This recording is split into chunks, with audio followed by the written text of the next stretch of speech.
Chilling at the head of the table where the bosses sit, stunning everything in sight, whether it's in the bloodline or corporate. Walk me out there, made a big smile, on handcuffed by officers. Hold on, wait, I think they lost the script. We got some shooters. Pow.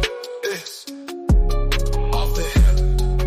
Yeah. Oh, chilling at the head of the table where the bosses sit, stunning everything in sight, whether it's in the bloodline or corporate. Walk me out there, ain't a big smile, on handcuffed by officers. Hold on, wait, I think they lost the script. We got some shooters. Pow. It's off the hip. Chilling at the head of the table where the bosses sit, stunning everything in sight, whether it's in the bloodline or corporate. Walk me out the arena, big smile, on handcuffed by officers. Hold on, wait, I think they lost the script. We got some shooters. Ah. It's off the hip. Off the hip. Off the hip.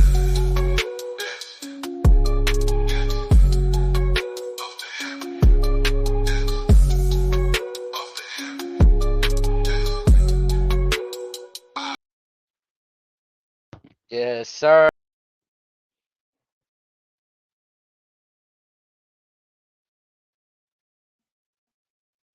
What a show. And new Intercontinental Champion, Jey USO. Oh, no. That's main event Jey Uso. Some respect on Wait, his name. oh, wait. Man, it's about damn time he won that damn singles Oh, shit. championship. We're doing it again, folks. Like clockwork. We had it good on SmackDown this past Friday, but for whatever reason, I don't know what's going on. We should be good. I don't know what's Okay, no, we're a little better. We're better now. tonight. What Was a were you memorable talking night. Friday to fix it this past Friday? Talk to them again. I'm screaming. They got to us again. Main event, Jey Uso, chat. We here. We finally witnessed his first singles championship victory. September 23rd. Ooh They said wee. it couldn't be done. Man, He said, nah. I'm gonna dog walk his ass. it's gonna be so interesting to see the landscape of everything right now. I want to hear what Rikishi got to say. I want to see where Jey Uso goes. I want to see the incorporation of how he takes this further. Are you ready for the spin back? Hold on. I don't want to ruin it yet. Are we ready for the spin back? Him and Braun? Or does he just move on? You know this is far from over. But also, could this possibly lead to maybe a Jay versus Sammy? Mm. I mean, I would Or say maybe a Paul Heyman? if Jay gets past Braun again, I don't want to see Jay and Sammy. But if it does happen, then I don't have doubts it'll be a good match. But I wouldn't want to see it. I can understand why they'll go that way though. I just honestly I want them. If anytime they're gonna be keeping championships on hold, right now to me is the time. I would like to see at some point Jay come back to the family. The family needs him. Rikishi has not replied as of this moment in time of this recording. But also, a little stat, shout out to Public Enemies podcast. Jey Uso has become the fifth member of the Anoa'i Fatu family to hold the Intercontinental Championship, Mm, joining the likes of his father, The Rock, Roman Reigns, and the late great Umaga. mm. Some good company right there. Hey, that family owns that belt. I'm not gonna lie too. Jay Uso is really at that point that he's a superstar, undoubtedly. Like he's just so easy to watch on TV. He gets the crowd hype. I never thought like watching them as a tag team. I always used to think, how do you split these two? Especially when I'm talking about far. When you think far back, when they had the face paint. Even before that, when they came out with Tamina and there was no face paint. Like, Just the turtlenecks and the chains. yeah, they looked so much alike, twins. I was like, how do you if you even split these guys up, how do you do it? And I'm pretty sure they had the same questions, but they gave us all the answers, man. They showing us right now how it's done. This is crazy. Like, I'm not gonna. I was so happy for Jay Uso tonight. Like, me and my wifey, dad, we was celebrating. We were happy for the man. It had a big match feel to it for sure. It was one of those. Michael Cole probably would have been in tears tonight. It was definitely one of those moments. It felt special too. Like, when do we really see championships change on an episode of Monday Night Raw this often? Well, traditionally lately, it's mostly been the women. It's rare when we see a men's title get swapped over, unless you count the tag team belts. But again, as far as singles, it's only been the women's championships. And the match itself was so like you had a few false finishes. I thought like, all right, after Jay hit the first set of his spear off the ropes, of well actually it was like the counter of Braun Breaker running off the ropes and Jay caught him with his spear and then caught him with the splash. I thought it was over then, and then when he kicked out, I was like, oh man, how they gonna get back? If they, I was thinking like, if they're gonna get to the J finish, how do they do it? So they had me really invested tonight. I'll be honest, like it was a great match for me. How'd you feel I don't, about the whole match itself? I don't think I blinked the entire 20 minutes of the match. To be honest, it felt like I didn't blink because I don't want to miss anything. I was mad when Yeah, hit those two commercial breaks. the spot on the Uh, outside was beautiful too. Yeah, the commercial breaks, man, they should have went or did their best to like give us no commercials there. But I understand. yeah, That spot on the outside with Braun Breaker's attempting to get Jey Uso with the spear through the barricade, and Jey Uso just gives him that super kick. Man, that was like their chemistry. It's like surprising to me how well they work together without have like I don't recall seeing them mix up ever. And like we knew these two were good on their own, but yeah, this this could have been a PLE main event. And like I said, imagine when we spin the block again. This could have very well main event the Saudi show. they definitely look like they could have the the pace of the match. They could have used an extra, maybe 5 minutes if they really wanted to. The way that the show went off the air, like we didn't even get the good full Jey Uso celebration. That's how a little, we was Did I running hear on pyro or time. was I tripping? What happened? Did we hear pyro or was I tripping? Honestly, as soon as it hit 11 o'clock, they went into that other show. I seen him run out, walk up to the crowd. I Man, it'd have Yeah, been so dope. I'm going to the crowd, whatever, you in the crowd, big Joe Tesoro saying this stuff, but while he's talking about it, I could have swore I heard some pyro. I And was Jay, like, oof. maybe they should have cut their shit back by about 2 minutes. You would have caught everything, maybe. Yeah, I thought, yeah, that moment would have been crazy too. Like him really getting to 'Cause celebrate for like a good minute, and us at home getting to enjoy that. Maybe they'll throw it- something up on, on the .com or something. But just imagine what could have been a nice visual. Jay Uso is walking up the steps, eating the crowd, his back to the Titantron, and then they pan to his face. Then you see the pyro behind him as he's eating the crowd.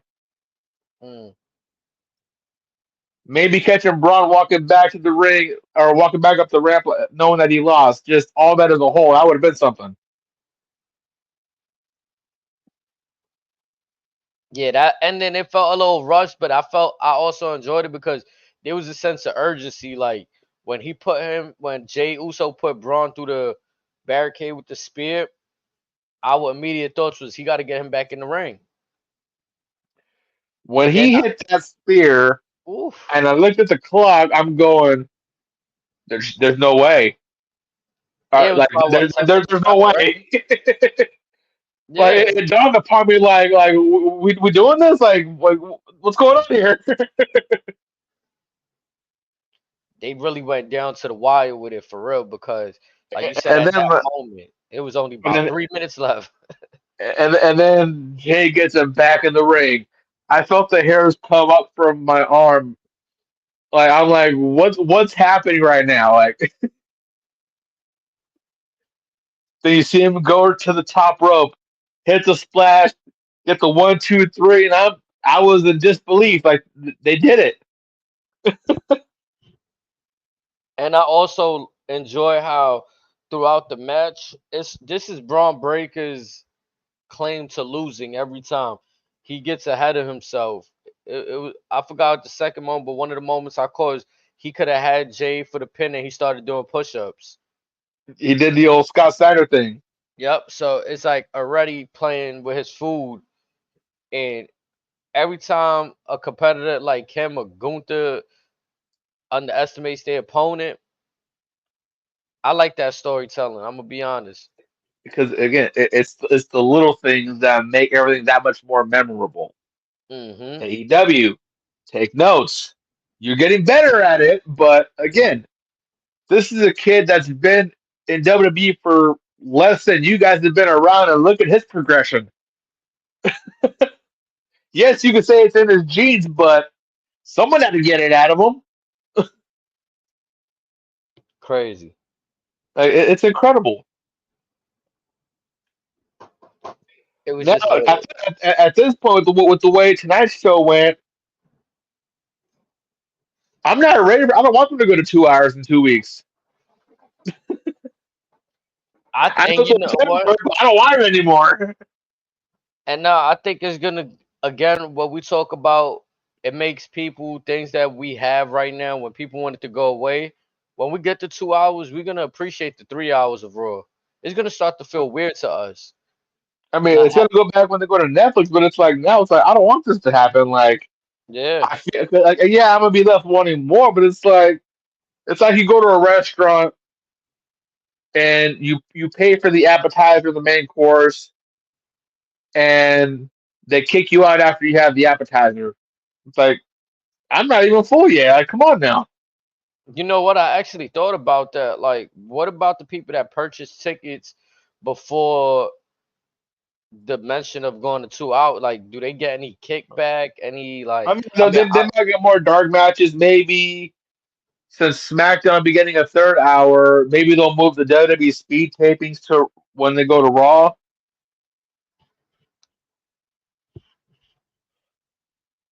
Because I guess Level Up may not be a thing for much longer. So that's yes, wild too. but again, you got 3 network shows. You're probably telling folks that are currently there on like NIL deals. All right, start working. You want to be on? You want to do this and that? All right, let me see you start putting some extra work in. How bad do you want this? Because we've seen what potential that LO can generate with certain folks like Javon Evans, Dante Chen, even Alexis King, and then Eddie Thorpe. Like we've seen what they've been doing. All right, let's let them focus on their own. We don't need to see the progression all the time, unless it's a live event. But let's let them focus on the craft. I can only imagine what happens once they start shuffling rosters around, folks come and go, and that crop of folks start coming up, and we just see their imminent progression. We could see 5 more Braun Breakers and Bianca Belair for all we know, and by 2026. Hmm. I can only imagine when they sign Maya Lesnar if she wants to go down that road. Because Man, I don't know if you've seen her with her shot putting. I think is what she does. She has her father's genetics in every sense. Nah, I just seen Now, like a few pictures of her.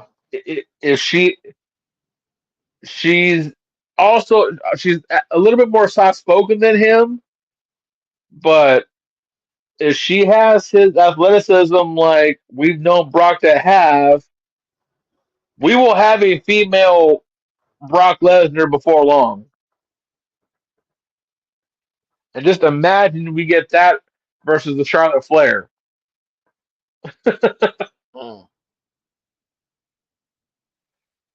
That would probably sell out any WrestleMania main event just off the name value alone.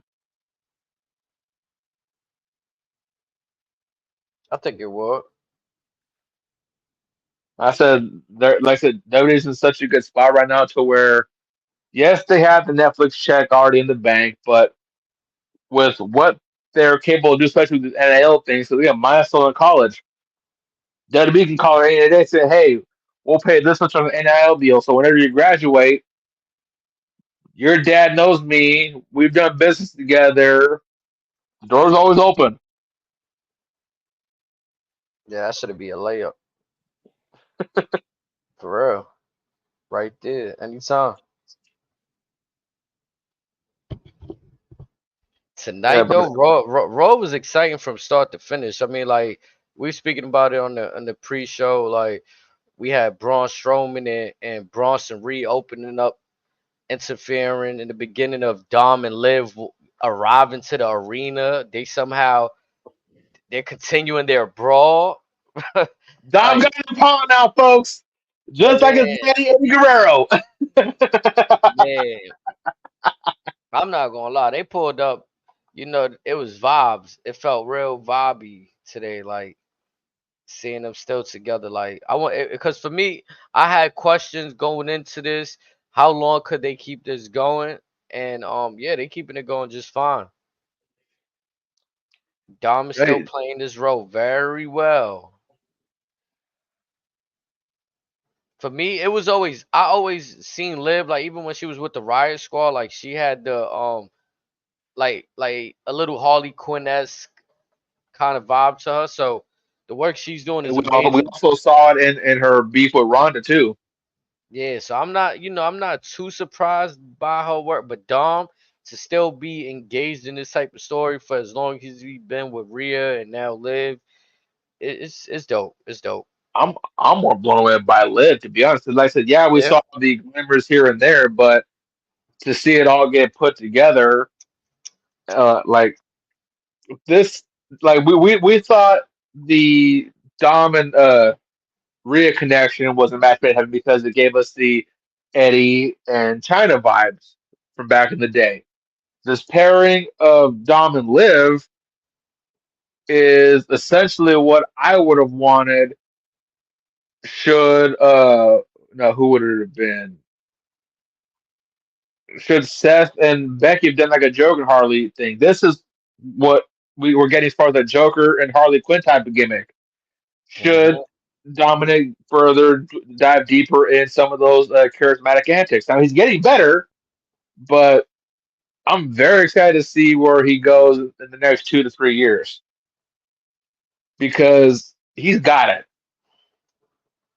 and he knows to do like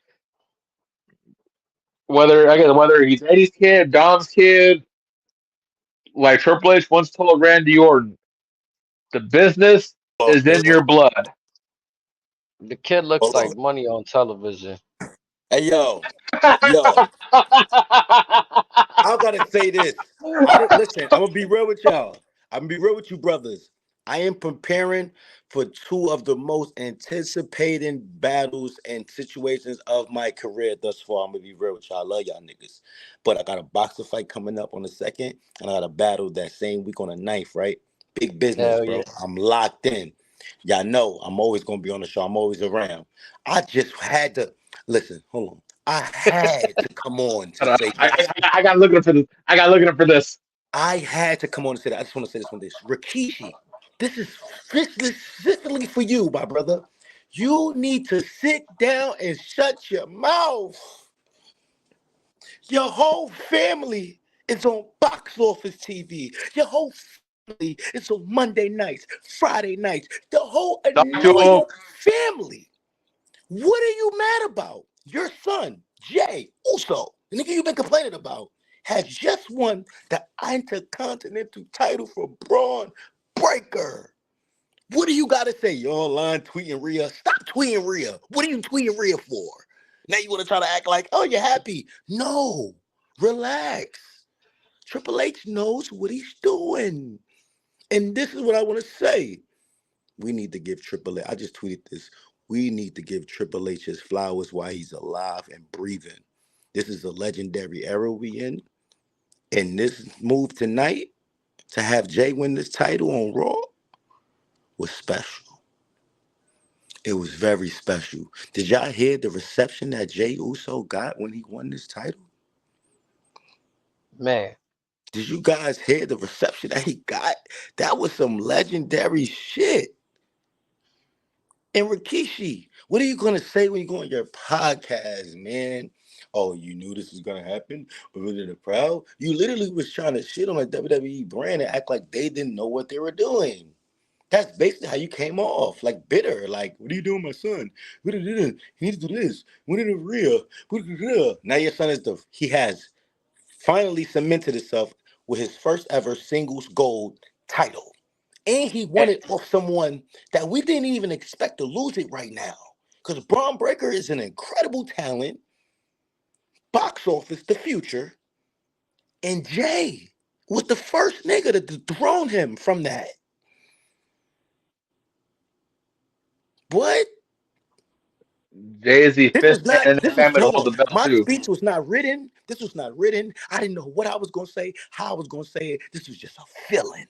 Rikishi, shut up.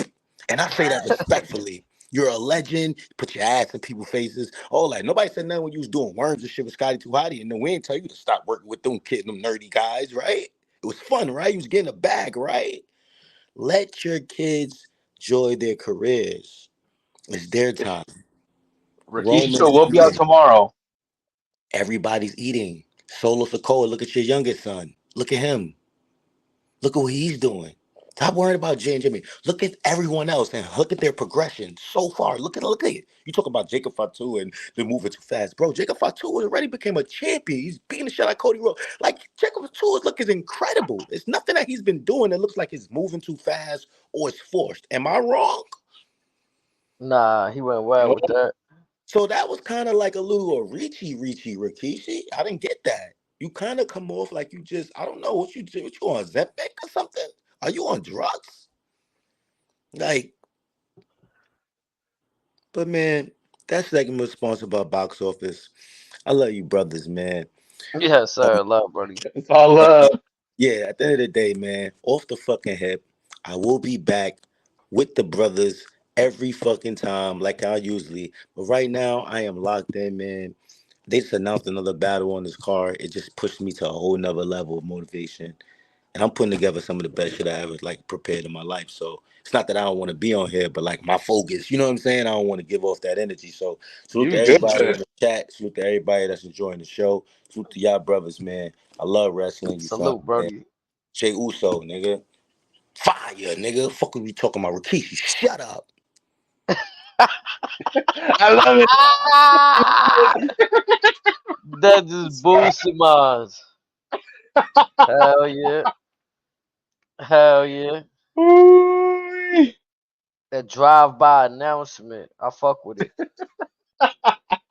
Nah, I fuck with it. Facts though. But we gonna spin back on Keish, but just to go back to what we talk about, we got I don't know if you want to talk about the actual promo. We we got the announcement though. That's what I want to talk about because I think this is the first time since Enzo, maybe, or maybe James Ellsworth that we're getting a Jericho? cage match, a shark cage. Was it Jericho? One of the three was the latest one, but yeah, we're getting a shark cage match, folks. I know a lot of us wanted the custody of Dominic too, but this is the next best thing. I fucking love it. Now I wonder if the shark cage is gonna be suspended above the ring. It will Reason I be. say that, yep, because then if there is, there's gonna be some assistance. Well, I remember if Ellsworth and Enzo both use baby oil, we gonna get a Diddy joke at the PLE. I'm screaming. I'm just saying, these are the things that we may have to worry about next weekend. That's kid. Just Yeah, trying to, careful I'm just territory, trying to prepare you for this. man. I thought it was pretty dope though, cause it's a fun match for a fun storyline. So I thought it was cool. I know you waiting to see Dom bleed. I honestly I thought when they were gonna announce the stipulation or something, for some weird reason, I'm still waiting for a first blood match to be announced somewhere somehow. Like I thought we might have been going there, I'm not gonna lie, like or she or so, got me or too. At Bad maybe Blood. maybe that could have been the last woman standing. I don't know, Hmm. It has but still been cool too to add like another stipulation on top of him being suspended in the shark cage. But I think we still got one more Raw, right? next Before, week in an already loaded go home show, I'm sure we're gonna get just a little bit more to prep for that Saturday. yeah. But well, let's go to the elephant in the room with that. After that segment was announced, Rhea felt the need to rescind a previous statement and or gesture she had made to Liv. Cocked the head back, headbutt her ass, knocked her ass in the next Monday. Liv, you got knocked the fuck out. Mm. And just the look in Dominic's eyes, like in his mind, like I don't want to do. I didn't mean for this to happen. Like, what the fuck do I do now? It Right, was amazing. Dom in a funny little spot because it's like when you look back at his whole reason of being, This is all it's you, funny. big boy. Yep. Believe it or not, this is all your fault, Chico. Eddie would be proud. Check it out. I said they're fighting over. That's my boy. Yep. Masterful work right there from Dom. What a way I to kick think the show off too. say that again. What a way to kick the show off too. Just got everybody just busting up laughing. This is what I'm saying. That to me was the energy I needed to start off Raw right there. Like I got a little bit of everything in the matter of moments. I got a backstage brawl. I got the the the one camera view of them walking into the arena. Like it was just so much stuff going on. Then we get Well, like you said the which you called it Rhea. off air, I believe was high school drama. Yep. Giving me the vibes like yeah, like a little I know that's right. high school musical continuous action going on. This is crazy. Like this is giving me one of those like if I'm watching a wonky TV show, and it's good wonky though, because it like again it had me laughing, engaged. The part that kind of slowed down for me, but it was still a good match, is when we get into the Ludwig and Sammy stuff. But there was still some comedy there, and it came more after the match. But I don't know, bro. It's something about I think it's the character itself. To me, there's no character to Sami Zayn right now. Like, all right, your whole thing was you were the underdog, but you're not really the underdog no more. I mean, in some fights you are, but It's just there. yeah, like you're just like now you just there. Yeah. Like I really felt like it was almost like back in the day you was giving me the like a CM Punk vibe, like you was the voice of the voiceless, like you was the fighter for the underdogs, like you know what I'm saying? Like, but now it's just like okay, you overcame your odds, and it's like now I guess the part of your character is now what's the highest? Like you went Intercontinental, even though it's odd because you don't won that championship before, but now you deciding to want to go heavyweight. Yeah. Because I felt like that was the odd part of his promo, trying to justify why he wants to go for the World Heavyweight Championship. Oh, well, Well, like the stepping yeah, stone. that was just stupid. Yeah, That's one of those again. Do with this statement what you may. I personally don't give a fuck. This is very AEW esque, in which it's like you're peeling back the curtain, going to that fourth wall so many times. It's like you could have taken this that portion out of the entire segment and it would have made the segment 10 times better. yeah. You could have just simply gave us the "I beat you at WrestleMania. I'm the last person to beat you. Yeah, I'm the I'm the last GOAT." person to beat you. That's all you needed. Yeah, yeah. Because that hits more than the whole trying to justify the Intercontinental route. Like, Or Sam could spun around. Because did they have a match before that, or was Mania the first one? no, I think they had a match before that at a pay per view, and then Gable had started training him. That's right. That's right. Yeah. So they might be actually 1-1. Right. So again, Sammy could have easily went that route. And it would have been much better than saying the Intercontinental is a stepping stone to this. Especially again when he's held that. Now it's like it puts like I don't want to say that expectation for anybody else, but if I want it to be petty, I can now like okay, well, Braun Breaker just lost. Does he insert himself into that with you, Yeah. Yeah. Sammy? Is he after you? Like that? What you telling us now? Right? Like, does I mean, yeah. I mean, would that be crazy though? If let's It kind just of put would it be. if It honestly would be. It's like, bro, what the fuck we doing? because like they both have the same claim. Not as recent, but Braun has beat Gunther in NXT. Sammy Right. But we Gunther don't need to beat go there Austin. just yet. Right. And that's my problem with the Sammy is mentioning the whole because now I'm really interested to see what is Sammy gonna do to get Gunther to say yes after Gunther just I'm not gonna lie, Gunther, yo, he pulled a good pump fake today. I like that from his because he's been kind of on his cool laid back shits, And talking so shit he's to in his people. gear. Yeah. He was in his ring gear today, gave us the pump fake championship. Like, you know what, Sammy in 'Cause California? it- Mm-hmm. they need to see it. I mean, I made a decision. I've seen enough. They need to know. My answer is no. Bro, that had me. I'm like, yo, this I love that for Gunther. Cause it's comedy without being like a overly funny guy. It's just enough comedy where your soul sounds like an absolute prick.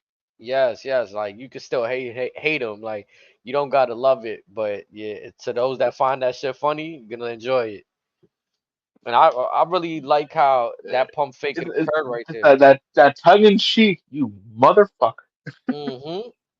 Exactly. That's what I'm interested to see where, and not interested in a good way. I'm more interested in a bizarre way. Like, how are you gonna make Gunther accept this challenge now? If well, okay, Sammy just beat Ludwig. Gunther doesn't care about that, which makes me further not care about that match in itself. Other than the performers, they put on a solid match. It served its purpose, but Now, the obvious thing would be you have them go the Eddie Guerrero Batista run to where Gunther comes with a fancy car and Sammy just trashes the shit out of that. But the way they've been doing them lately, it would be fine, but it would have been better if he was presented differently. yeah, like if there was something that Because I don't know if you remember Eddie Batista even seeing a tour of JBL's limo. Uh, a few it was a Randy or Dolph or Jericho tore up ADR's limo, just stuff like that. yeah, they had whether it was a Stone vehicle Cold or of tore a some man in possession. Triple H or Vince's car. Yeah, There's nothing you can really go to with Gunther, because I'm sorry to say, unless Like I said, Sammy. he have Mhm. do the fancy car gimmick because, like I said, he's been known to have a lavish lifestyle that's been presented on TV. Maybe you do something similar to the Stone Cold the beer truck, Kurt Angle milk truck, something like that. Maybe. Unless Ludwig is all of those things and Sammy continues to twist and plug at that and get in Ludwig's head, like, look, Gunther didn't even care that I beat you. And he started Again, like drives a wedge between them. Because I agree with what you're saying. There's nothing really with Gunther. We haven't seen him really, aside from dressing nice. He hasn't been coming out in any cars or anything for Sammy to destroy, unless it's just that one time he does. That one up, like, that one time he pulls up. Sammy's just mhm, like, nah, you're gonna answer my challenge. you're gonna give me what I want. Yeah, like, because again, now with Gunther saying no, I wouldn't even be mad if Braun Breaker weaseled his way into the situation. But again, like I said, now you're basically giving us that pop on the right with some of Sammy's remarks and what would happen tonight. Yeah. Whereas had you never mentioned it, it'd be a little bit more meaningful. Hmm.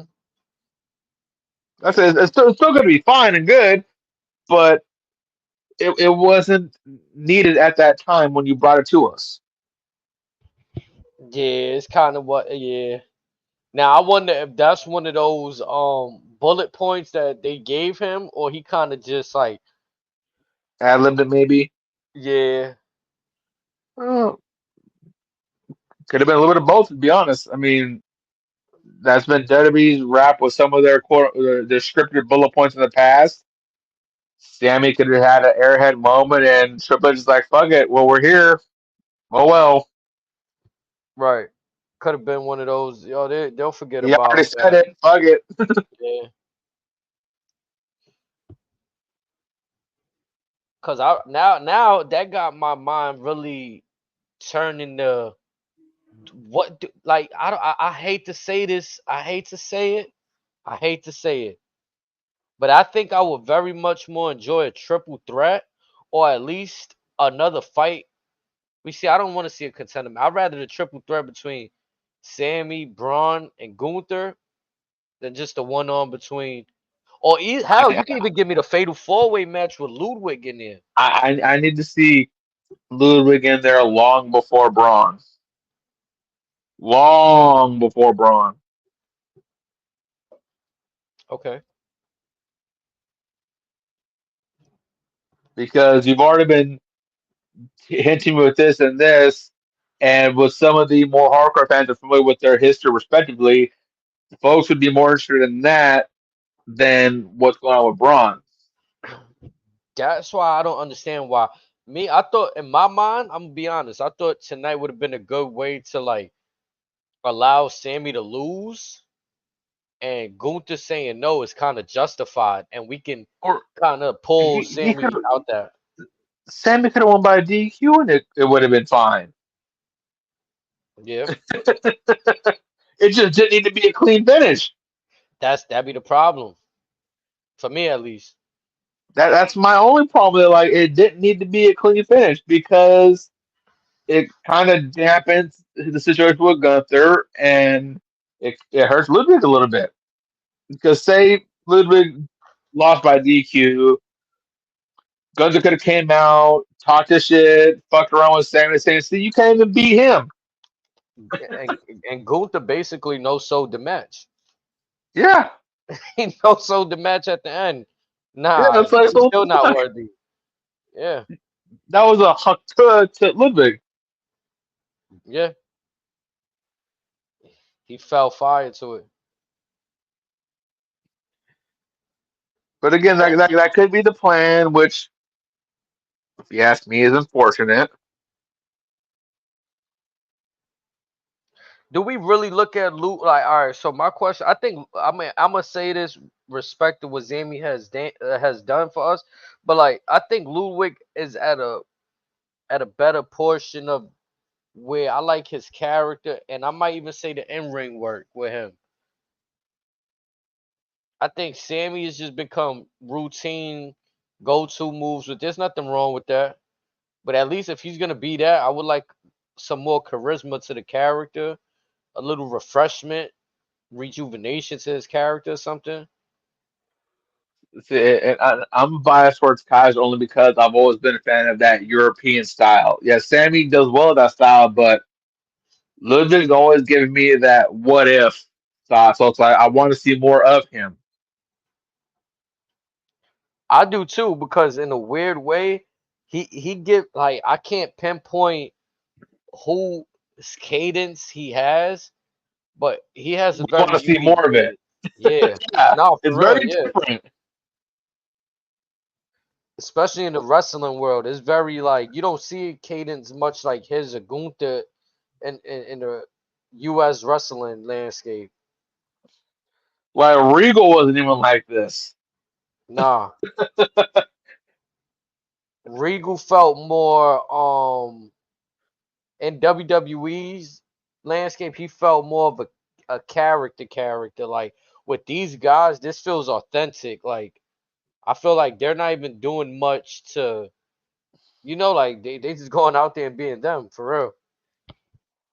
And like I said, that's the beautiful part about it. Like it's so different. It's very refreshing, especially with Ludwig because we didn't see this much of him in NXT, or I didn't at least.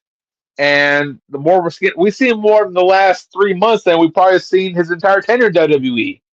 Yeah, they had And it's different like names, where right? it's like where has this been? They had different names in NXT.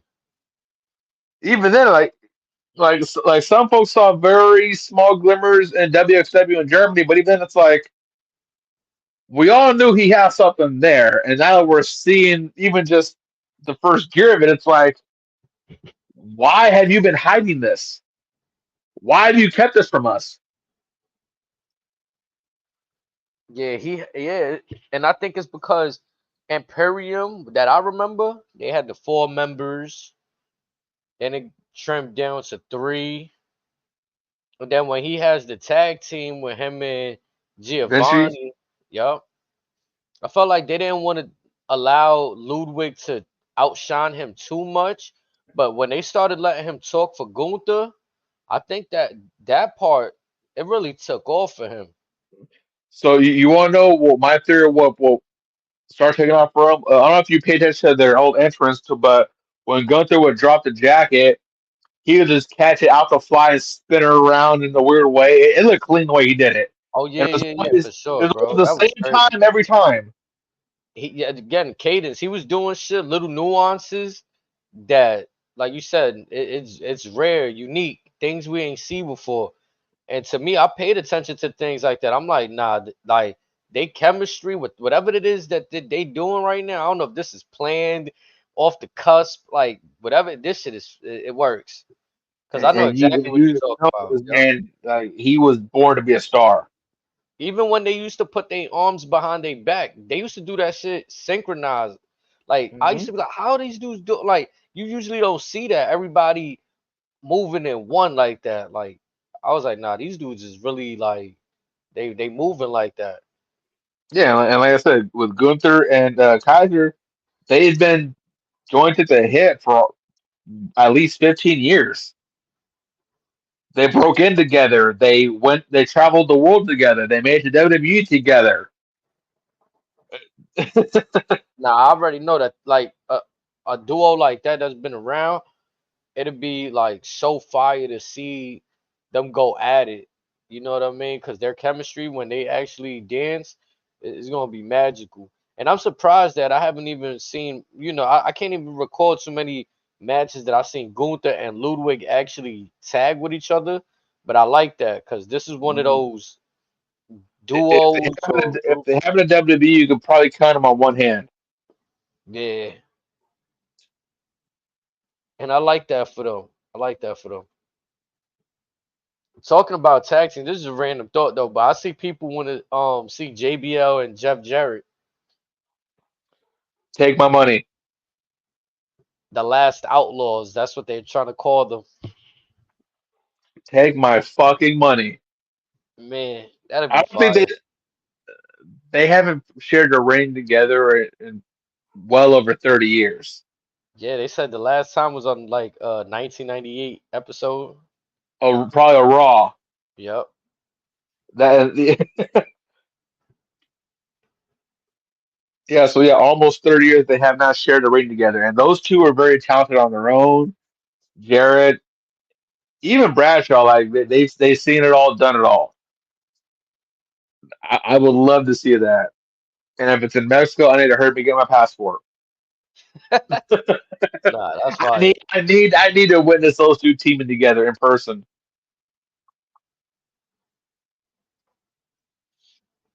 But yeah, I just felt to mention that just because we talk about Gunther and the tag team.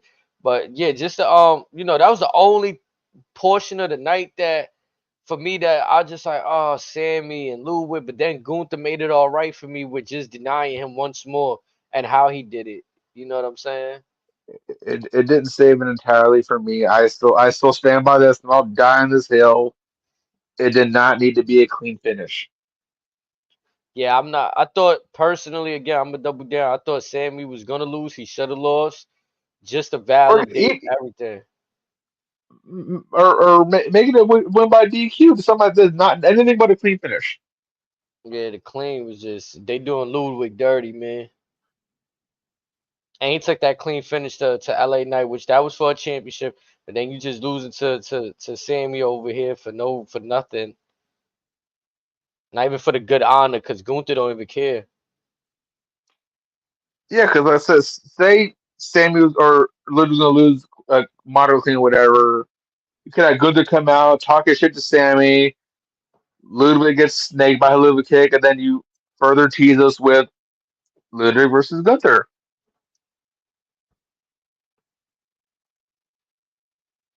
Oh, It what could could have have set been. up. Yep, could have set up. And I'm afraid that it's one of those things that, and I hope not, but when, if and when Sammy does get into Ludwig's head, I hope it doesn't feel like it's too late. Because I feel like last Um, week when he tugged at like we seen a little reaction, we seen like Ludwig kind of think about it, or at least pump fake like he was thinking about it. or even Gunther doing the. So you want to tell me? Yep. You good? Yeah, because even at that moment, I felt like Ludwig did a good job of pivoting that. And like, oh yeah, there's something I want to get off my chest and attack Sammy only to divert, and really not show his hand. And like I said, back to what we talked about other segments. Say Ludwig turned on him now. It wasn't needed right now. Therefore, if it's not needed, there's no reason to pull that trigger right now. I just kind of don't like the aim because what I'm feeling is they're gonna try to get Sami Zayn to do that soft talk to Ludwig. You know what I'm saying? Like it's kind of like we already seen a little bit of it last week where he was like, "Oh, you're like one of us. You want to show us what you're made." You know what I'm saying? Like he's trying to throw this propaganda at him that he's a good guy, and I feel like Ludwig could be a face, but he shouldn't be like overly for the people, if that makes sense. You know what I mean? You know what will really concern me if they go down that road? What's that? If one of the first people we talk to is Ilya Dragunov. Oof. That I think you'll normalize them because of the history with them. Yeah, you can argue bygones are bygones now, but I mean, no. Yeah, I think you should leave Ludwig like a tweener. Like you make him a real likable badass. You don't make him like see how Braun I Breaker mean, is a badass that's likable. That's how you should keep Ludwig. He's a fancy talker, and in the ring, he can fucking go. yeah, but I don't want Gunther to turn babyface either. See what the Yeah, problem is? yeah. So Gunther's probably going to catch the same meteoric rise of being a favorite like Tiffany Stratton has gotten. It's going to be one of those things. Sammy's presenting to us like we don't have enough baby faces right now. I mean, it'd be nice to have a few more heels because of said baby faces. I digress. But I don't see how Ludwig will stay a heel much longer with what's been going on and him getting more eyes on him and losing the way that he's been losing.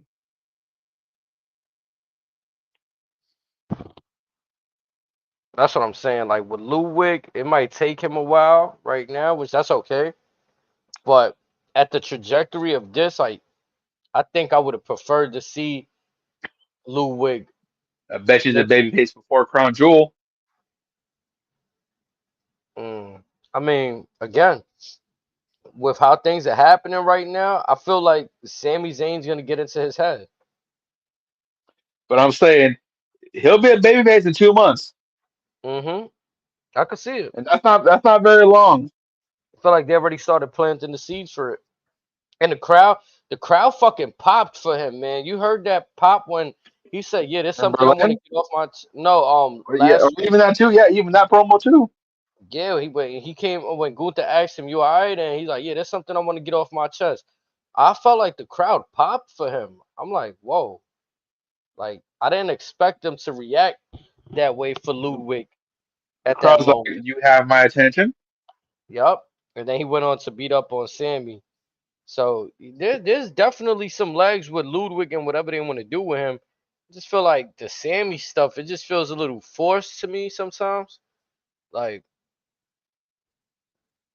I can't point out another scenario to which it feels, but it just feels like yeah, Sammy's just featured in a lot. That's like I felt when it made sense with the bloodline storyline, they found the way to, make him an honorary ooze. Even his inclusion of how he told Roman Reigns, like, "Oh, I'm the locker room leader. I hear things that you don't." Like, they had a character for him right then and there. That play, things made sense for him. A lot of what Yeah. yeah, like a lot of what I see from him now, it's just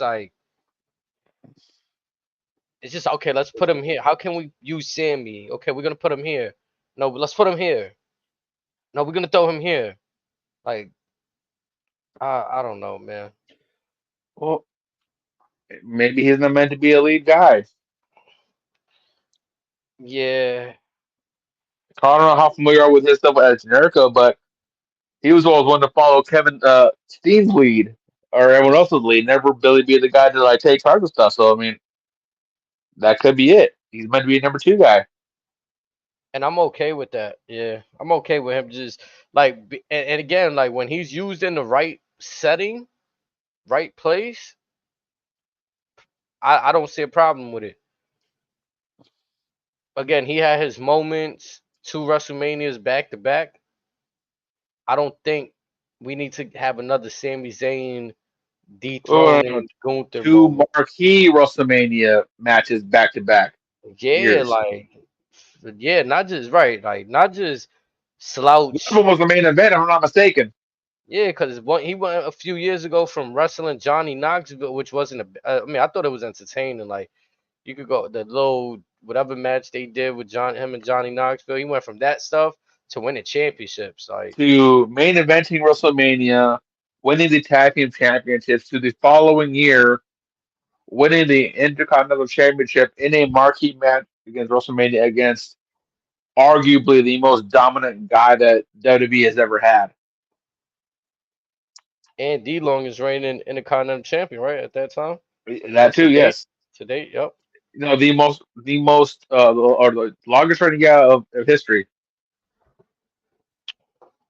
So they let him dethrone like legendary tag team and then a legendary singles competitor. Like, Who has lost less than 5 matches since he's been on the payroll. I think that might have been his third loss since he signed with WWE. and I don't know about. I don't know what's the consensus on the crowd if they want to see this match. If they're like, I don't think that they're behind. I could be wrong. I don't think they're behind Sammy like we once saw. Like we said, we've seen these moments to Well, continue to play like underdog. If it's starting to feel a little run down. it's much like we joke with the Cody stuff. It's like, do you want to see the actual match or just the story around it? Mm-hmm. Because if you just want to see the story around it, just have the run back on a Raw, and then you're done. Basically, Which is what we could have got today. I thought that's what I honestly thought that was the perfect way to get at Sammy. Like, you really want this? Then you're gonna after this match with Ludwig, now you get to this match. I thought that was perfect. Especially if you would have let Sammy somewhat take Gunther to some kind of lengths or limits, right? After just having that Or match with Ludwig and still or losing, but or what it could have been was Sammy could have said, "I just wrestled this match." No, and then Goza could have dug in and says, "Well, I thought you were a fighter. I thought you want to be a fighting champion. Prove it to me." mm-hmm. And that could have led to a squash match potentially, and then maybe Survivor Series or maybe Crown Jewel, which might be a better scenario if Sammy is to win.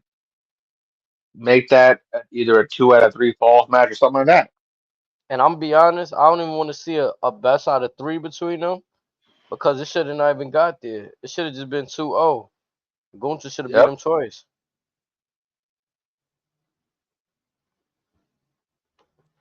Yet here we are. Yep. But at least, moving on from that, we get some fun stuff. We see Kofi, we see the New Day backstage. I thought we was gonna get some fun times, some fun moments. We see Kofi with some memorabilia. Well, actually, No, before no, he, no. yeah, This was memories. Not these were memories. We saw the Bootios. We saw making her long-awaited return. Francesca. What wasn't rocking with it? I don't remember the last time she was purple like that. I gotta go back. I She thought made she a few was, colors. yeah. Yeah, purple may not have been one of them. Yeah. I was like, all right, Francesca look a little See, different.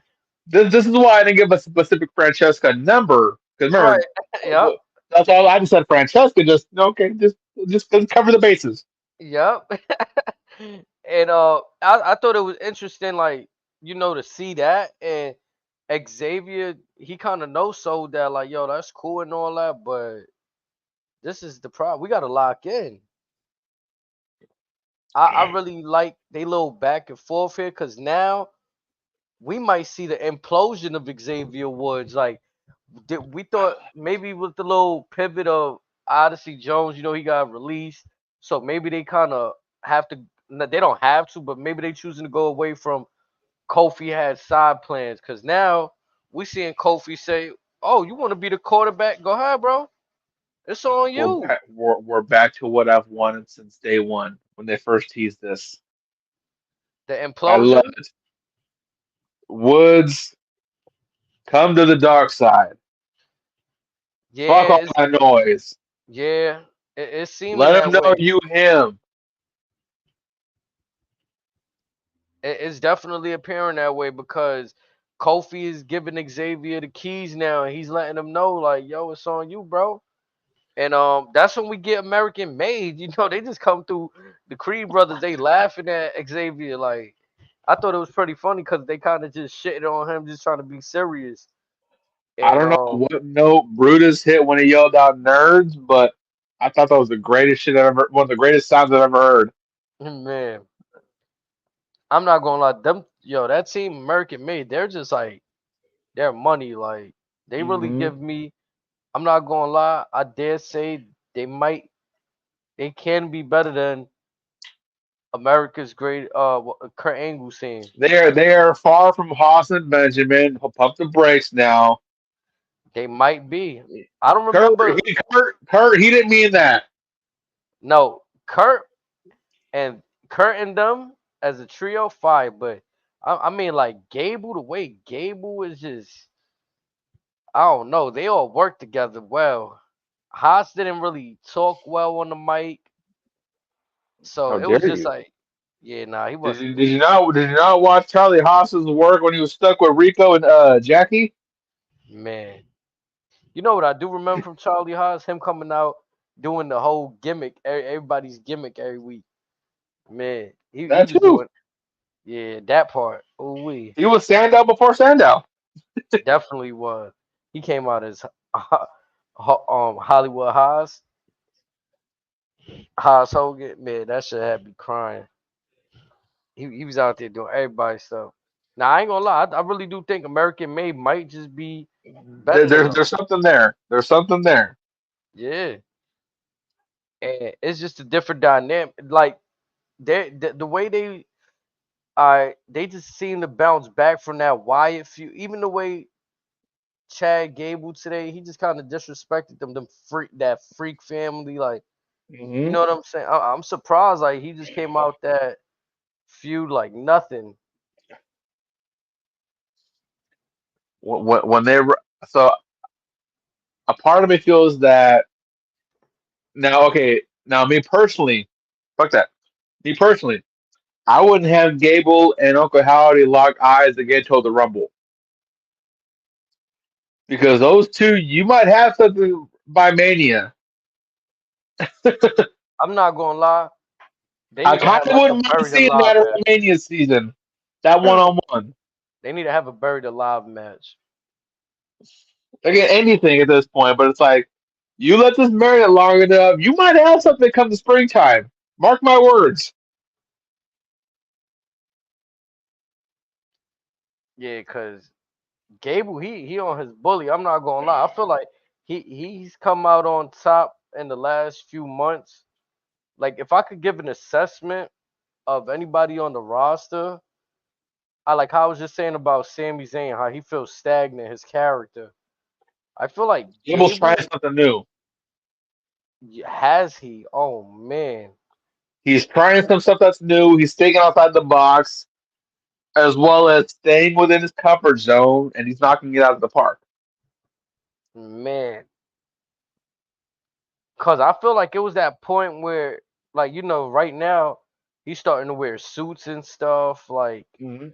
he wasn't in that bag yet. So now that he's going there, it's making me feel like he's really in that like luxury feel. Like, oh nah, he a real like yeah. He's I'm made and still then mad. I'm still mhm. mad they missed out on the payoff with him and Otis at a PLE. That that got fucked off so many times. It's not even funny. Yeah, I mean I don't know why. Like it's crazy because could it be? I don't know. I don't know. I don't even have no scenarios or questions. I'm trying to throw shit at the wall. I can't because I can't even. Well, did we see Otis tonight? No, but recently we did see Otis reunite with old Tucky. Yeah, I So, like.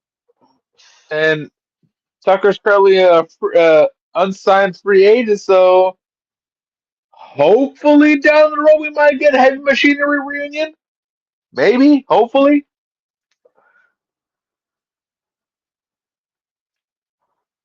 At least I'll feel better about this whole situation. I mean, even it'd be fire if he get both Tucky and Mandy Rose back. Mandy does want to return, or she's Cause been thinking about a return. yeah, like it's cool that he got the other chick Maxine and all that, but like And to feel your argument, that reaction from the crowd. So say Mandy comes out, then you get the heavy machinery song. Yeah, you know what I'm saying? Tozawa and Maxine could be teasing like, yo, Otis, we got something for you. We put in the phone. We made a phone call. Yeah, you deserve this. Like, you know what I'm saying? Then boom. Now, now, would you write Maxine Tozawa away from Otis, or would you just keep them in the wings just because? You Because keep either it. way, I think you can make it work. Yeah, I think you keep them in the wings just because, just to hold some numbers there, right? Like you got the Creeds and Gable, so that's three. And then if you want Otis, Tucky and Tozawa, then you could put three right there. You know what I'm saying? And now that I think about it, you might have a tag team in Mandy and Maxine. Yeah, yeah, You might and have you might because they're both athletic women. You might have something there. Now that I think about it, hmm and then Mandy could actually come in and like Ivy now been kind of bullying Maxine, like you know what I'm saying. Mandy could come through and like put the hurts on her, like yo, what you doing? uh-huh. Like, I thought y'all was treating Otis like this, like he ain't got no family. Folks, we might be onto something. Triple Yeah. H, we are very negotiable. Our phone lines are always available. hmm Mine all hours of the day. He likes to sleep sometimes. that's how you bring it back, man. You got to bring it back sometime. Cause I think this should be a way that they deserve to finally at some point Otis, Gable, they got to do it one time. They got to dance. I'm tired of seeing this little push downs, this little Otis like being reluctant. And bringing Mandy and even maybe even Tucker back might be the only way to make it at least worth something at this point, given all that you let go by already. Yeah, cause it'll give it new feel. Like it don't It'll help give you that feel. You'll give us the vibe from Memory Lane. it don't help Uh, that Gable went on to have new stuff, and Alpha Academy still got the same colors. You see Tozawa wearing like they don't have Gable as their leader, and there's no progress. Like ain't nobody step up in that team. Not even notice. Damn it. and this man's a former Money in the Bank winner, Yeah, as like much as he it should pains me to say. default be the leader of the team, and he's still wearing the same shit. Lord knows he's got the charisma. Man, like it's just yeah. He wore the damn shirt, free Otis. Like they I guess they not giving him the right. Yeah, they giving him the matches, sure, but they giving him the stick. A few And that makes backstage some bitch can segments, talk too. yeah, cause them little backstage segments we see them in be more to get the New Day over in their storyline. Unfortunately. Man, speaking of though, the Xavier then issues the challenge to American May, which then sets up the match between them for later. We get into the next match of the night, Dragon Lee versus Carlito. Another match that I'm gonna be honest, I didn't care for because I feel like when W and I'm not trying to just be like negative. I want to just be real. That's it. Being real. I forgot all about this match, I'm gonna be honest. Yeah, like when they signed Carlito, I'm not gonna lie. I wanted the nostalgia run from Carlito mixed in with what can he do now, right? Not none of this like I don't even I can't I don't he's helping this young talent, but his character, this jobber Carlito, I'd rather a more competitive Carlito. Now is it more so the jobber Carlito or the fact that it's Judgment Day Carlito? Also former LWO Carlito. Like it It just feel yeah, it just let the man be by himself. yeah, that's the problem. It don't feel like the Carlito that came back at the Royal Rumble and everybody cheered or like Or with his family. yeah. Like when he was making those solos appearances, like you said, he looked at like he went from us being a former United States champion to like oh we might actually be able to throw him in the Hey, this heavyweight. man's former IC champion too. Yeah, Put some former respect on his name. Intercontinental. Yup. Beat Cena on his debut. Like, this is crazy. Like, Even had his man stab at a nightclub too to let him know, hey, he runs this shit. yeah, like I thought like yeah, like I looked at Carlito like almost and only in comparison because Razor used to throw the toothpick and Carlito spit the apple. I looked at Carlito almost like a modern day Razor Ramon. If presented better, we could have easily made that argument and comparison because again, he was fast tracked for a minute and then it just stopped. Yeah. And then it's like then they kind of pivot him toward or I don't know if it was his in ring style, but it started feeling like they booked him like if he was like a cruiserweight or something. Like, you know what I mean? Now, allegedly, as the tales were told back in the day, the likes of guys like him, Mr. Anderson, weren't taking no shit from nobody, and that got to Vince, so Vince just did what they did. And in Anderson's case, when Randy got hurt accidentally, Cena said, "This guy can't be here." That's why Vince fired his ass. Carlito Mm. just said, "Hey, I'm a star. You better make me a star." And Vince said, "Well, Mr. Star, there's the door." Yeah, sounds like sounds like something that'll happen. It's just I don't know. I'm not really a fan of this Carlito. And I guess like he does have like that lucha style, and but I think what I've been seeing from him before he got to the Royal Rumble and just like that, he works like a methodic style. Like he's been in the WWE The before. only way I want to see Carlito in a tag team is if you bring back Chris Masters. Mm, Otherwise, I don't care. Like you said, with all due respect to Carlito and his family, we need the nostalgia act. We need yeah. what brought you to the dance because that's how most of us know you, and that's how most of us have appreciated you for all these years. Not trying to knock what he's doing now, it's just one of the things where, like, again, like the saying goes, if it ain't broke, don't fix it. No, like I was dead ass looking at Carlito today, right? And I was like, yo, if I was a new viewer, I'd be like, yo, why the fuck they got this dude out there? Like, what is like I start looking at like they don't have him like even They're gonna say, "Why the fucking apple?" like Okay, where if they he had the other song, we could have said, "Hey, no, the apple's cool." I just Now, my only issue I think with Triple H is booking with the older talent sometimes is yes, get the younger talent over, but I feel like it gotta be there's a way to they gotta earn it. Like you see how Andrade been going over on Carmelo, and it's yeah, still like, nah, you gotta earn this win on me. That's how I think it shouldn't just be like jobber every time you out there. Like Carlito got skills. Like you said, this is what got him along with the nostalgia, but he could go in the ring. They wasting whatever good years he got left. yep. Like and it's tough because I feel like it was a good portion before the pandemic or during the pandemic where like a lot of people weren't wrestling, were out of jobs, and that's just the right around the time where he started to get real active again, got back into good shape, made a splash on the indies again, and now WWE had an eye on him. They had him signed, tucked away, bring him out in Backlash PR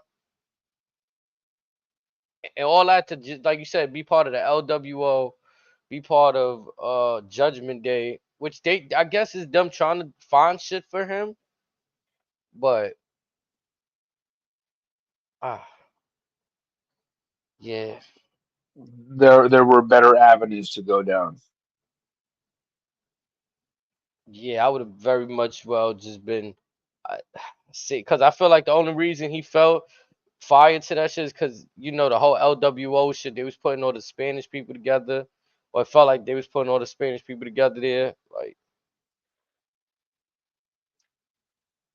But That was dumb. yeah. Well, I could sit here and just wonder about Carlito forever. And there's no disrespect to Dragon Lee because it's like, Dragon Lee, just to speak on him. Dragon's on the same boat for me because it's like Yeah. when I see the Mexico, Japan, and world, I saw this guy that could be an absolute star in WWE, and he's been relegated to next to nothing. I'm not gonna I don't, say I don't how know. I don't know if he's been injured. I don't know what's been going on, but as talented as he is and can be, there's no way this is all they got for him. I mean, it seems like he can't stay durable. From what I remember when he had the North American Championship, it was almost like he stayed get around when he was fighting for it or he had it. It seemed like he would just keep getting injured. And he has a very physical and high risk style.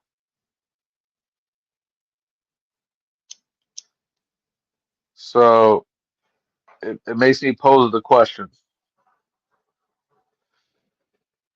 He might have to scale back a little bit. Or is he even like, you know what I'm saying? Can he even go this style in the WWE?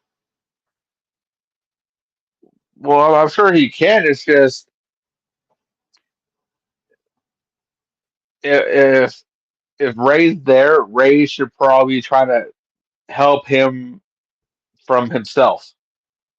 If he is injury prone there, he could probably tell Ray could probably tell him, "Hey, don't end up like how I am now, to where like I'm still hurting every day or something like that." I'm assuming Ray's healthy, but again, Ray's been. I think Ray had like 15 plus surgeries before he even got to WWE, just on one leg. So food for thought, maybe. Hmm. But one of my favorite moments of the night happened right after this match. We're about to get the Miz versus Bronson Reed. As Bronson Reed is coming out to the ring, I was looking forward to this match too. Braun Strowman with the side attack starts book. Uh, Man, Miz was upset. Miz was furious. I'm not gonna lie. I kind of wanted to see Miz and Bronson go at it, but what happened after the chaos in the ring between Braun Strowman and Bronson Reed? yeah. I was trying to look at all those security guards because all the men have a future the way they were selling tonight. Most of them could be title contenders. Man, bro, the two gentlemen that took the tsunami, I know their bodies are fucking hurting. He smashed buddies. Fuck getting them a beer. Go get them a keg each. Right. Well deserved. All I seen tonight was bodies flying out of the ring, left and right. Or get splattered on the ring. It Man, was a car crash and a half. I loved it. And I even loved the little videograph they put up setting up the match next week. I'm not. Last Yeah. monster standing. That's a fire. Like even though it's just the last man standing, man, but just they reminding us these are monsters we talking about. This might get chaotic. Sets might be broken, These aren't no normal folks. and we knew there was gonna be a stipulation match. I mean, I was trying to call for a parking lot brawl match between them, but we're getting the last man standing. Hopefully, this could still end in the parking lot. There was rumors that an ambulance match was coming back, but maybe not be for these two. Or if it was, this might be a little bit better than just a regular ambulance match. It might be. I feel like the whole thing with the ambulance match is like they gotta be knocked out, but they don't gotta be knocked out. They just gotta be thrown in the ambulance and hauled off. You just get that door closed. Yep. Now, does this main event Raw next week? I would hope. I'm not gonna lie. I would probably open Raw with this next week. This would be a very good shot against Monday Night Football. I'm gonna be honest, but let's see. What would you have main event Raw? A Liv and Rhea segment, or Gunther, or it'd be that or Gunther Sammy? Yeah, No, something gotta happen either there or more formation between what you call it, Jey Uso and Braun Breaker, like maybe an immediate rematch. But then you don't want to run risk of two main events back to back the same match. But I almost feel like this would have to main event Raw. That way you can maximize people watching it because a lot of folks aren't going to chime away from Monday Night Football. But wherever they put it on the card, it's going to be must see. and then we still got the Ray and Xavier stuff. That'd probably be in the middle somewhere. Hmm.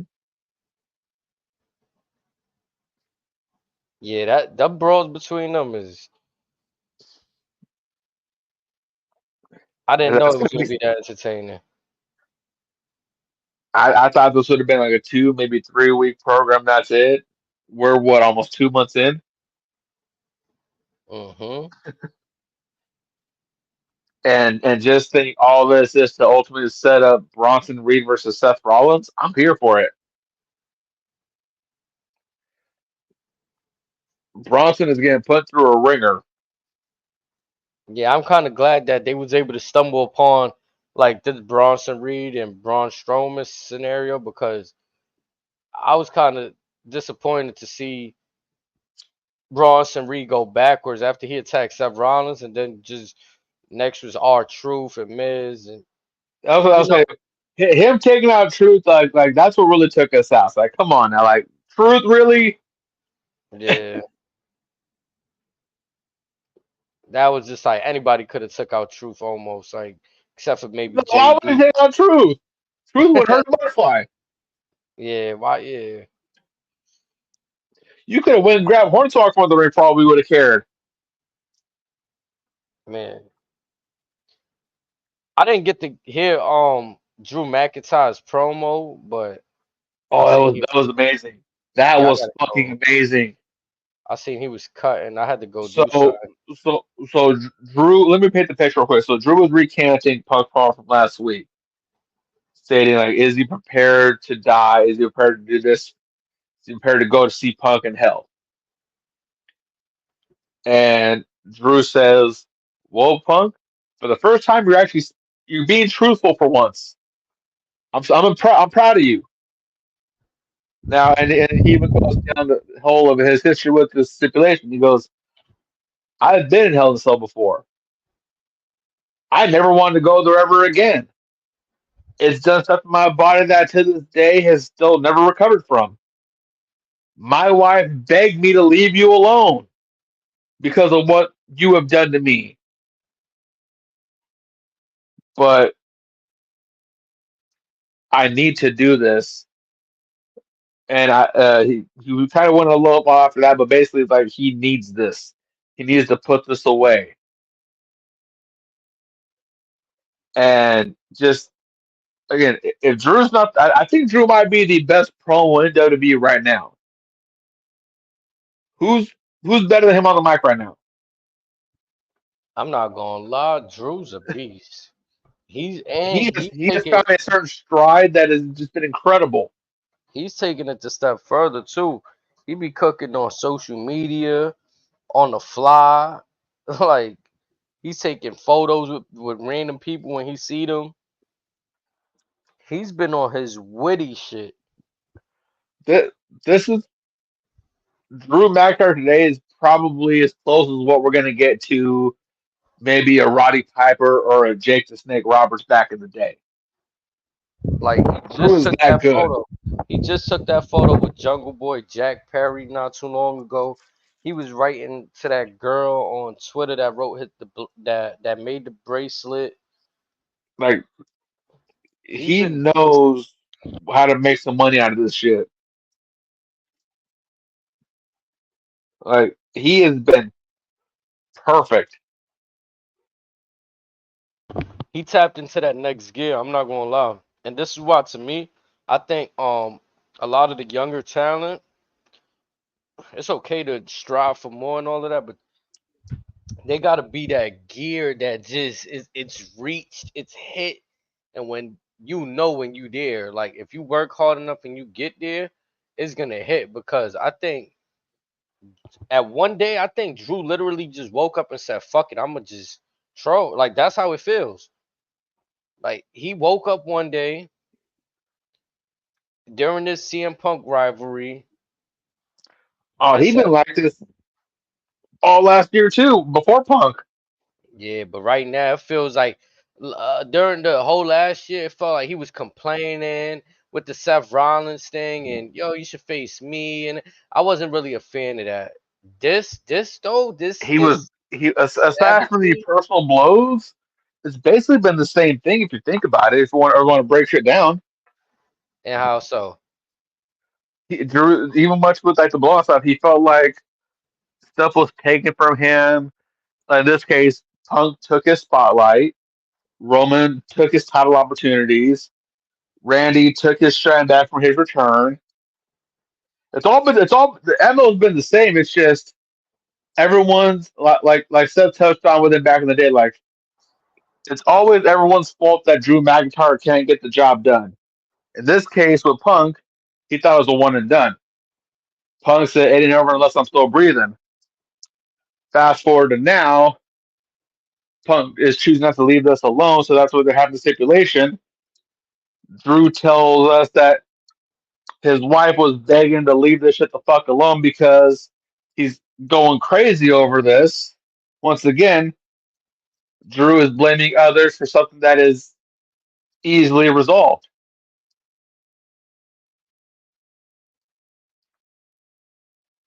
Nah, Drew, I'm telling you, Drew is hitting that next level right now. When he was talking all that Big D stuff and being funny on the mic, or when he was having that when his time on SmackDown, it was cool, it was funny. But this right here, this is he yeah. It took maybe what you saying, that rivalry when it started with him feeling that way with Seth Seth and all that. Yep. unlocked it, and then he probably remembered that. Remember the stuff with Brock, with Lashley, with Roman, with Mm-hmm. Randy, and he probably said, "Wait a minute, they were right. I'm gonna send it. Boom! Look what we got now." Hell yeah, bro. Cause they really put him in them positions, and now he's once again put in that prominent storyline. Like this is really one of those things. Like people go to just watch CM Punk talk every week, watch Drew talk every week. These guys ain't even they're not even in matches. Like people are And showing like up you to just listen saying, to them like promos. they're selling at. They're probably the reason why everybody's selling out because they want to see what they're gonna say next. Are they gonna put hands on each other? They just gonna talk shit. What they gonna do? For real though. Like it's that's how deep they are in the storyline, got us invested. Like Drew McIntyre used to be one of them guys we see every week on Monday Night Raw wrestling, a random, just like a random match. Like there's levels to this shit. Gone He's are reached the them levels. days of the 3-man band. Now, nothing against the 3-man band. Three of my favorite guys, but what many people thought was the Death Note, all three men have scratched and clawed their way now to where you can argue that all three of them are major stars. Hmm. So shout out to Drew, shout out to Heath, and shout out to Jinder. Yeah, they all found their gears respectively. Like And everybody damn it, it was timing be amazing. different. Yeah, everybody timing be different for sure. Cause I think like what some people like when we was talking about the other day, Ricochet, some people say he didn't get his time on the microphone, if he is destined to be great on the microphone, them times he was on the microphone just wasn't his time. Okay, so let's segue to that real quick. Hmm. Uh, did you happen to catch his recent promo? Or if it was Collision or Dynamite, but last week, did you catch what he was saying when he Nah, Big Bird Osprey? nah. So he definitely had a more confident tone in his demeanor, which great for him. So my thing with Ricochet, it's like, yeah, some folks are better off taking off the hip than reading bullet points. It's a pressure thing, live TV. I get that. But if you're doing TV based programming, wouldn't you want to try to time your cadence to certain bullet points as opposed to just going off the rip week after week? Now some of the greats were able to do that. Ricochet, this is probably the first good promo he's done in years. Would you like my what I'm getting at is he better off just going off the hip and just hope he gets lucky once in a while, or should he still try to learn the bullet point cadence? Nah, you you might be onto something. Comfortability is key. Like Drew McIntyre, I think he's very comfortable in his place in WWE. Like that whole little Vince McMahon handing him a big ass sword and telling him like that's over. Now he gets to be him.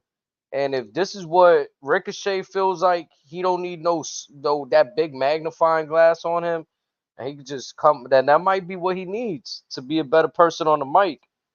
And hopefully, if that's what he learns, if he ever chooses to go back, then he could carry that over because Another reason why pressure is real. another reason why I bring that up is should he be getting bullet points there, this would be another victory for someone that was brought out to help folks with their promo work, and another reason or question as to why Mercedes can't figure shit out. Mm. Because remember, there was someone that was brought from WWE specifically to help Mercedes with her promo stuff. Yet this person has elevated everybody else, and Mercedes still can't figure it out. She I was think brought in for you specifically. I think she's stubborn, and I think that the stuff WWE had for her lined up with her character perfectly. I think she just always wanted to be on top, and in WWE, it's a cycle. There's very few that's always on top, and Charlotte was one. And who else would you say was her But, counterpart? but, It was but the lady that was working for their promo stuff is now with AEW. You have the lady that was writing the shit for you. What the fuck changed? You're reading the same shit. hmm Like what happened? no Yes, you can say it's the there's ego. no Brucey. There's no Brucey boy over there.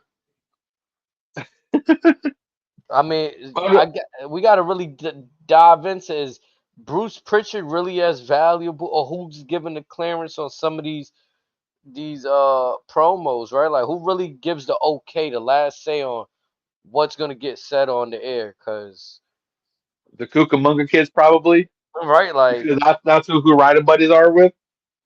Damn sure ain't Okada. man, Kenny Omega's back in Japan training with Kota Ibushi, so I know damn sure it ain't him. I hope and to God Hangman ain't an EVP yet.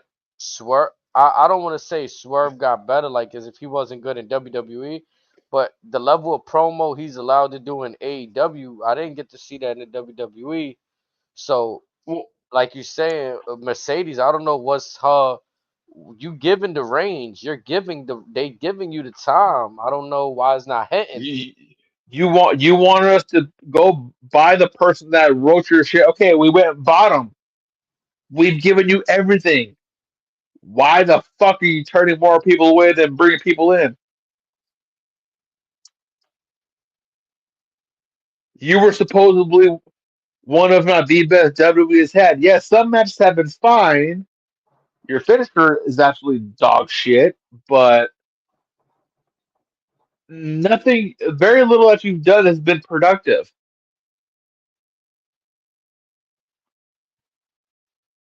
Yet we're paying arguably Roman Reigns money for you, like we're paying Okada, like we're paying Osprey.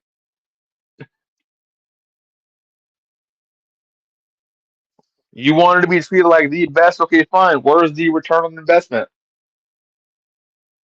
Like I'm gonna be honest, if Sasha Banks herself, if Sasha Banks was in WWE right now,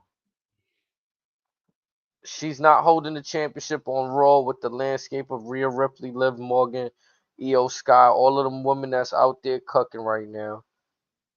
There's an She might be the argument. SmackDown one, to be honest. There might be an argument She, there, she, she, she, Instead of Nia being Queen of the Ring and WWE Champion, it could have been her. I but could also see a world in which Sasha Banks has also missed Money in the Bank. I could then see a world that's a in I no could one see right there. Her and I Tiffy. could I could see a world in which Sasha Banks and Bailey are the longest reigning women's tag team We champions. don't want to be tag Hold, team champions. hold, but hold on, hear me out. With them basically being perfect over the course of the entire pandemic, so you figure 4+ years undefeated as tag team. I can see something like that maybe with them to where it's like, who could stop this tandem? Nobody. Oh, what could have been. That's what her and Naomi should have been. But she left and took Naomi with her. And then Naomi saw the error of her ways. Yeah, like that Trinity shit worked, but it had to work because it was like you made a bold move, so you kind of had to make that work. If it would have felt Well, flat, WWE probably would have not really wanted you back like that. or with Triple H being the way he is, one could argue maybe he fueled both of them to do it, to test the fire, test the waters out there. Naomi ultimately possibly served as an ambassador to link up the TNA deal. Mercedes probably said, "No, fuck you guys. I made me. You guys didn't do shit." And they're like, "No, we literally made you."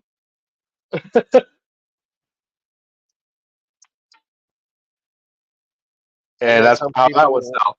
some people want money. I mean, my thing is this. I'm not a financial guru. I don't know who deserves what, but my thing is this.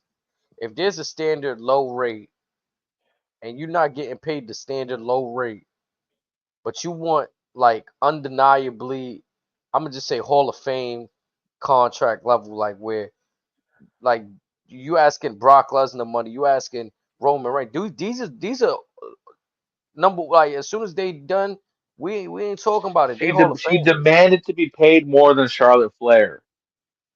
yeah, like and But Sasha here's is the a Hall of thing. Famer, but Here's the thing. Well, again, one could argue that Mercedes is Team WWE is equally as credible, but that's a whole topic for another day. But my point is this: at the time where she's having these negotiations, she's still out with a broken foot. So how can you demand stuff in a business that's egocentric on what have you done for me lately? Ain't no mhm. film on you right now. You on the shelf. You want more to X, Y, and Z. Here's the film on them the last 6 months. They ain't shit on you in the last 9 months. And you want this money? This is business talk. Like, come on now. Like, be a real. You can match. You're welcome to match it. You want more than them? No, no. You asking for too much.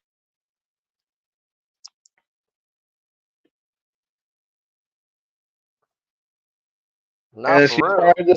She probably just said, no. I demand to be paid too much because I earned it. Again, that's fine. But if you don't have a broken foot and you're still doing stuff with New Japan, Ring of Honor, AW, whatever the fuck on for appearance deal, I'm sure it's a vastly different conversation. I'm sure it's like, all right, yeah, you're healthy now, you're good, whatever. All right, sure, that's no problem. Here, how soon do you want to come in?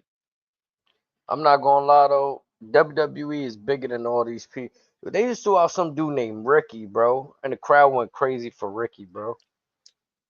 Like we touched on for all year, perception is a reflection of presentation. Kevin Owens Like and Randy made Ricky, and Ricky just has that charisma, whatever. It's like, all right, cool. But back with Mercedes, it's like it started out as this. We hoped it would go this way. It went another way instead. And now, while the division that she left, that she helped reinvigorate, is thriving, so let's not sell her short. She's one of the reasons why this division is what it is. But to now, to where even similar with Osprey, it's like you're performing in borderline empty buildings that where sometimes they you gotta do should, the reverse boss move. Like you see how LeBron, he was really worth a max contract every year of his right? career. But there'll be times he'll take a pay cut because it was better for the team. Sometimes you could be worth more than what you feel, or like feel you more than what you being offered. But take one Tom for the Brady for 20 team. years. Yeah, like, cause it's like you still getting like, let's say, I think to me personally, again, I don't know people's finances, but like if you telling me, oh, you wanted 3 million, but they offered you two, you really walking for that? Like when, Or like, we offer you two plus this, this, and this. yeah, like you getting merchandise sale, like less dates, A like bigger cut of the merchandise, maybe, to where yeah, you'll probably get more money than what the contract is worth. they say you get to spend time with your families now on holidays in WWE, like, like I don't understand, like. Cause sometimes I be on it, like the way they be saying like, oh, they didn't give me what I wanted. But I mean, then I would like to know exactly what did they, or like, was it disrespectful, or was it just like not what you asked for? Cause if it's just not what you asked for, and it You was a just little greedy. bit, yeah, it was a little bit under, like you could have took that. Or why did you take it? Like, what was wrong with it? Yeah, like nah, you wanted to be the position of power, like nah, like in your mind, you felt like yeah, I got what I asked, like you feel me, like you had the leverage in the negotiation. I think that's what people be wanting to feel too, like they got the leverage. Sometimes it could backfire if you don't. Especially if you don't know what you're talking about and know what you're looking for. You're Hmm. just looking for the actual dollar sign. It's like, well, if you read the contract, you might be getting more if you do your shit right. Like look at Logan Paul. He leveraged to become the longest reigning United States champion. How the fuck he weaseled that one? Great negotiation skills. It's crazy. While negotiating a multi-million-dollar sponsorship for his energy drink. Hmm. And that man ain't even from the wrestling world. He just got that, like, that juice behind him. So it's like, Mercedes, if you really got this, is it really your fan base or is it the WWE fan base? Back to your point where they said that they made her. Like a lot of these people think they got the solid fan base, but when you leave, like I'm gonna be honest, bro. My girl, when we went to this is when Sasha Banks was still there. She bought that little four-finger ring thing that says boss, right? I thought she really fucked with Sasha Banks. So when Sasha Banks was doing all this New Japan shit, AEW shit, I was like, yo, look at her Mercedes. I don't care. I was like, nah. I'm like, that's crazy, bro. Like, so it's like some people gotta realize, like, And also what, when you leave in the manner that you left, so it's like the yeah, old Steve Austin joke, you took your ball and went home. it did feel very much that way. Like it felt like you shitted on us too, though. Like you left with the championship. You put the shit in a weird state of mind for the show, like for the fans, like. And this was the day of a show. Yeah, I didn't very much agree with that. Even though, like, shit happens. But again, then when you peel back a few years later and you find out the reasons why she left, like, oh, they wasn't letting me do Mandalorian and this and that. Like, Like, did you talk to them about it, or you just go out and do it? Because these are questions that folks are going to ask. yeah,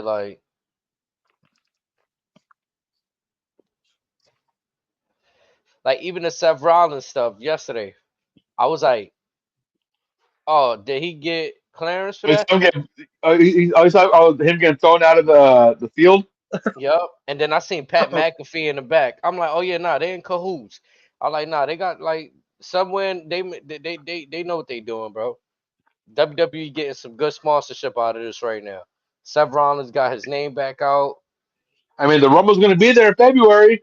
Yeah, like there's a lot of marketing going on behind this little stunt we just seen. You know what I'm saying? I didn't think like, oh, he just did this shit out of the fucking blue for no reason. I felt like that was very calculated. And I'm like, if it's calculated and WWE's behind it, yeah, but if you doing stuff and they not with it, I mean, shit. Because if it's on purpose, you know what the penalty is, right? It's a lifetime ban. Right, just going over the thing, right?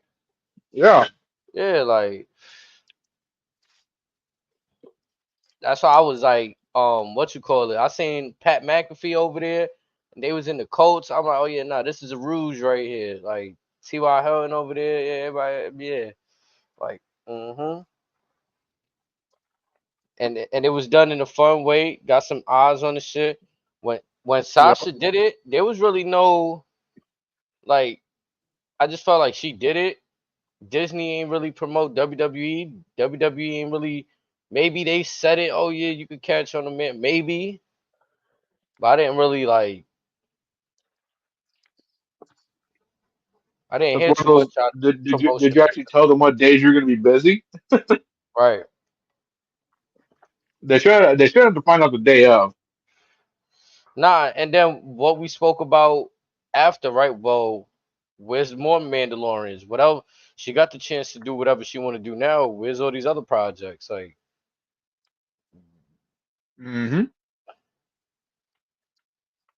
it's cute when you busy that you want to keep yourself busy. Then when you're free, you can't. Oh, I'm not. I don't know her schedule, whatever she's doing, but I haven't. I don't know what you're doing. You seem to be more busy when you was with the WWE.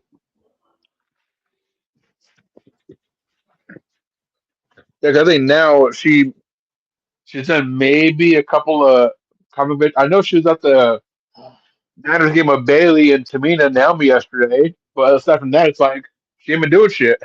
Cause I like what Matt Cardona had to say about being a free agent, and I think that that's the part that sometimes people lose sight of. Like, yes, it's cool to be a free agent. You can book your own dates and shit like that. But then if you're But not the flip really side, doing, you are responsible for your own self at that point. yup, and if you're not doing nothing, then the want or like you're not that special because anybody could just hire you. When you tie down to a place or like you got a contract with these people for like 2 or 3 months, and these other places can't lock you down. They want to be the first Supply and one to like, demand. yeah, supplying them in.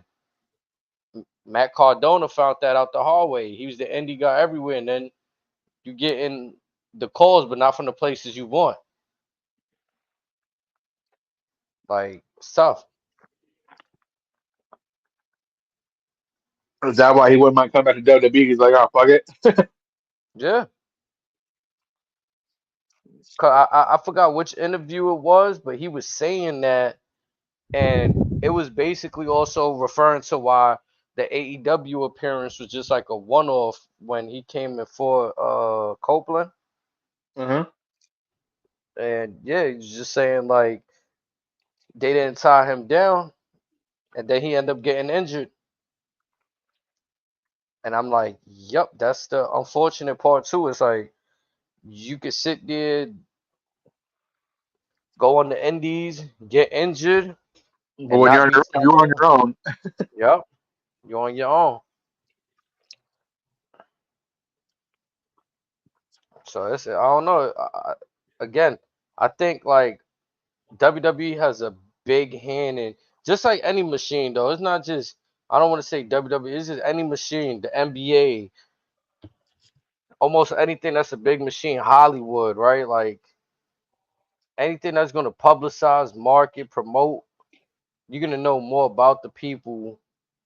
And if you some people have a solid fan base, but we see that shit goes but so far in terms of like a real national scale though. There's a more broader audience that just tunes into the machine itself rather than the individual. And then again, if you're not active, then how can people miss you? Yep. But I'm not even gonna lie, like I haven't heard not one person say, yo, I want Sasha Banks back in WWE. Oh, yo, I think Sasha Banks versus this person would be dope right now. It's more kind of like, yeah, you wanted that, you can stay over there kind of vibe. Pretty much, because we've That's seen what you're really out for. yeah, like that's how it feels right now. Like, yeah, I hope you find happiness in whatever you was searching for. And it's unfortunate too, cause I feel like she had the tools in WWE. I feel like WWE did the smart thing of locking Snoop back in with them. Like I don't know if Snoop will ever make a AEW appearance again with Well, Mercedes or whatever, but yeah, but I'm saying, like, you had everything in WWE, literally. yeah, all the tools Like, that you yeah. just again, like I said, blessings. Hope you're happy. Hope it was worth it. We'll reassess this question in a few years when your contract's up, assuming you finish it out. Mm. And then we was all talking about this because of promo work. So it's like just to just spin back and double down on her promo work. I feel like it's a bit try hardish and not in a good way. Like I remember when I used to really think like, wow, Sasha Banks, she's a real beautiful, young, you know what I mean, woman, talented and all that. She cool.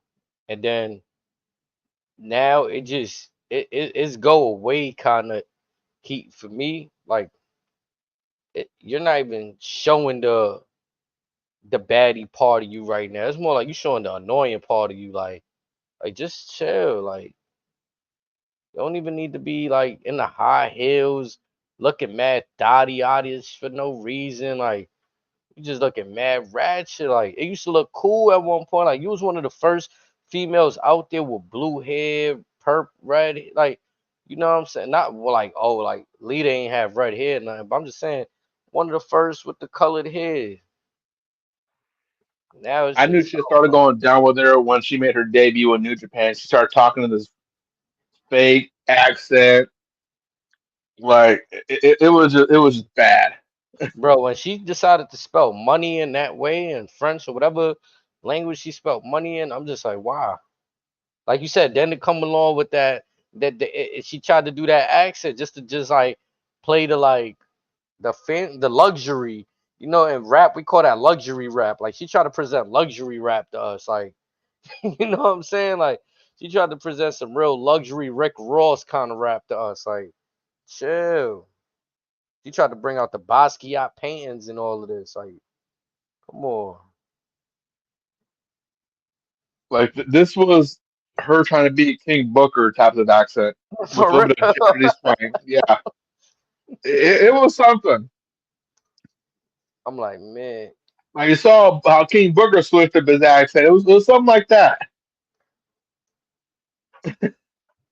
And then I don't know, like the whole New Japan, her work with them feels kind of weird compared to like anybody else that I might have seen. I feel like they working with her without really wanting to work with her. If that Well, makes sense. it's one I of those don't know. things where in the beginning it had promise because at the time when she came in, she was honoring someone in the Japanese women's community that had recently taken her life at the time in Hana Kimura. So her gimmick was kind of attributed to that at first, and then started talking to a certain demeanor. Um, New Japan was just starting their partnership with Stardom, which is the women's sister company there. She had, I think, maybe 2 or 3 matches, if that, with them. Had the match with Willow where she hurt herself, and then that was that. There was there should have been more there, but there wasn't. And then folks learned later in time that the injury wasn't Willow's fault; it was her own fault because she jumped from the corner to the floor.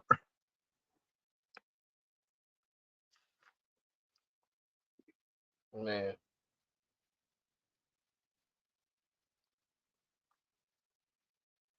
But let's finish up with this Raw joint. We had Pete Dunne attacking Sheamus backstage. Don't call him Butch. Don't call him Butch. That's what I guess insinuated this attack because we had Sheamus saying that earlier. He started to don't call him Butch. I'm not gonna lie, Sheamus got a way of saying things and the crowd It just was loves to hilarious. just yeah, they love to pick up what Sheamus says and turn it into a chant. He kind of leads them on too, the way he says it. That's why like it's kind of genius how That's what makes it so great. yeah, he leads them on. Don't call him Butch. Then later on in the night, we see Pete just attacking him, man, viciously. What is With that the cricket paddle? bat again. Yeah, with the cricket bat. Like, I hope this sets up something for next week as well. I mean, maybe not, but we definitely gonna get something too. With I like all these specialty matches that are like starting to formulate again. At first, I wasn't like we used to see in the cheesy shit from the Vince era, where like Hmm. you're placing people that don't want to be in these type of matches. They got no sense of creativity or don't want to create for this match, right? And it seems like a lot of people are bringing their creativity towards the type of matches they've been placed in. I don't know if they've been asking to be put in these matches or creative is deciding, yo, we're gonna go with this. But I've been cool. I've been cool with a lot of the stipulations so far. So I mean, tornado tag match just on SmackDown between the women. Like there's a lot of things, little things that they bring it back and just putting out there. I don't remember. I could be wrong, but aside from the AJ Styles and Cody, I don't remember the last time I seen the Last Man Standing match on a regular episode of Raw. And Um, that AJ Cody was at a PLE. maybe something during the Brock Lesnar, Braun Strowman, Roman Reigns era, maybe if that. If not, I don't Ye- know. Yep, I think so. Was that matter of fact the last time when they had Roman Reigns chained up in dog food? Was It was that like before that. okay?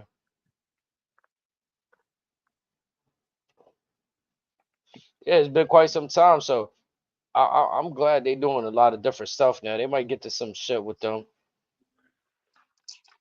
The female Hopefully, match, the female match we got tonight, Unholy Union versus Damage Control, and the winners of this match should take on Jade and Bianca. Am I correct? I believe that uh huh, that is was yep. correct. So I'm gonna be honest. Throughout this match, I felt like I'm behind Damage Control again. I'm not gonna lie. Like Unholy Union, they look good, and I also enjoyed the back and forth before the match, oh where yeah, Jay leads the between talk, and say, she might have got caught slipping, but she's still standing on business. We're that's still why the I best love tag it, team. bro. I love it, bro. Io Sky, cause Io Sky, like Bianca, you seen Bianca try to press Io last week. Oh, you talking Hmm. spicy? So fill in for your girl then. And Io ain't back down, and she ain't back down this week. So I really enjoy that Io Sky since she's won that championship and she's lost. I feel like They're she's letting her kept be herself more, yeah, and and she's we're and kept we're that getting good winner. we're getting a chance to experience her genuine character. I love it for EO. Like I'm really getting behind Damage Control again. I'm not gonna lie to you. Like I'm glad that they actually kept them as a faction and they really break them And the up mat because and Bailey left. and then the tag match was incredible too. Yeah, the back and forth, like again, false finishes. I thought Unholy Union might have picked one up over them, and damage control with the surprise for me. Like I Now, I honestly wouldn't have wanted been them mad to at win. who won. I'd have been cool with either or, but the way this finished out, I'm thoroughly pleased. Great back and forth. And I gotta give it to Kyrie Sane too, cause I was kind of saying this off air to my people too, that I remember seeing her first run and she was like a baby face most of that run. They bring her back after the pandemic during the like damage control run, and man, bro, whatever she like, I know she was doing this type of stuff in Japan, but whatever switch she hit when she came back, it's like her, EO, Oscar. I love that they paired them together. I really do. Yeah, Io and Kyrie have definitely gotten accustomed to the American style because Kyrie was still doing the Pirate Princess stuff in Japan, Hmm. and Oscar learned the American style very quickly. She's definitely been helping Io. Io's English is vastly improving, which again, great for her. It's only going to benefit her here. Uh, Again, just much like Melo and SmackDown, they're getting comfortable in this role with this consistency, and we're reaping the fruits of the labor. Like, am I wrong for saying this? I'm be honest. I'm not even like I'm always like Jade and Bianca, but my allure for whatever they got going on is kind of starting to go away a little bit. Like, Well, 'cause during that boat, like I said, it was similar to the Street Profits than with DIY. It's like we know what the end game is with them. They kind of don't need the titles. They never did to begin with. It was nice that they had them the first time, but they didn't need them at all. We want to see those two throw down. That's what we wanted when Jay first debuted. We want her versus Bianca, her versus Rhea, her versus Charlotte. Out the gate. This was AEW's one of their best at the time. Let's see where the benchmark is. yeah, and then also knowing that they can be beat as a tag team, not because they're bad competitors, but maybe because They're they're mortal. not. Yeah, they're more, and they're not as a polished tag team as the other tag teams they're facing. So I'm more interested to see their singles run now. Like I feel like I'm kind of, we good on. I'm good on the tag team story for them, especially with this pool of females they've had to run it with. If we're not getting into no other mega matchups, like if we're not throwing another two bigger superstar, if we're not throwing a Charlotte Flair and I wouldn't even know who else. If we're not throwing a Bailey and somebody, you know what I'm saying? Two Naya and Tiffany on the other side of Jade and Bianca. I don't know if I really want to see them go against actual tag teams anymore. If they were both heels, maybe. Aside from that, no. Yeah, like yeah. Cause then for me it'd be more badass, more sexy, more vicious, fierce, fire to see them just we running it, we dominant. Ain't nobody beating us. Hmm.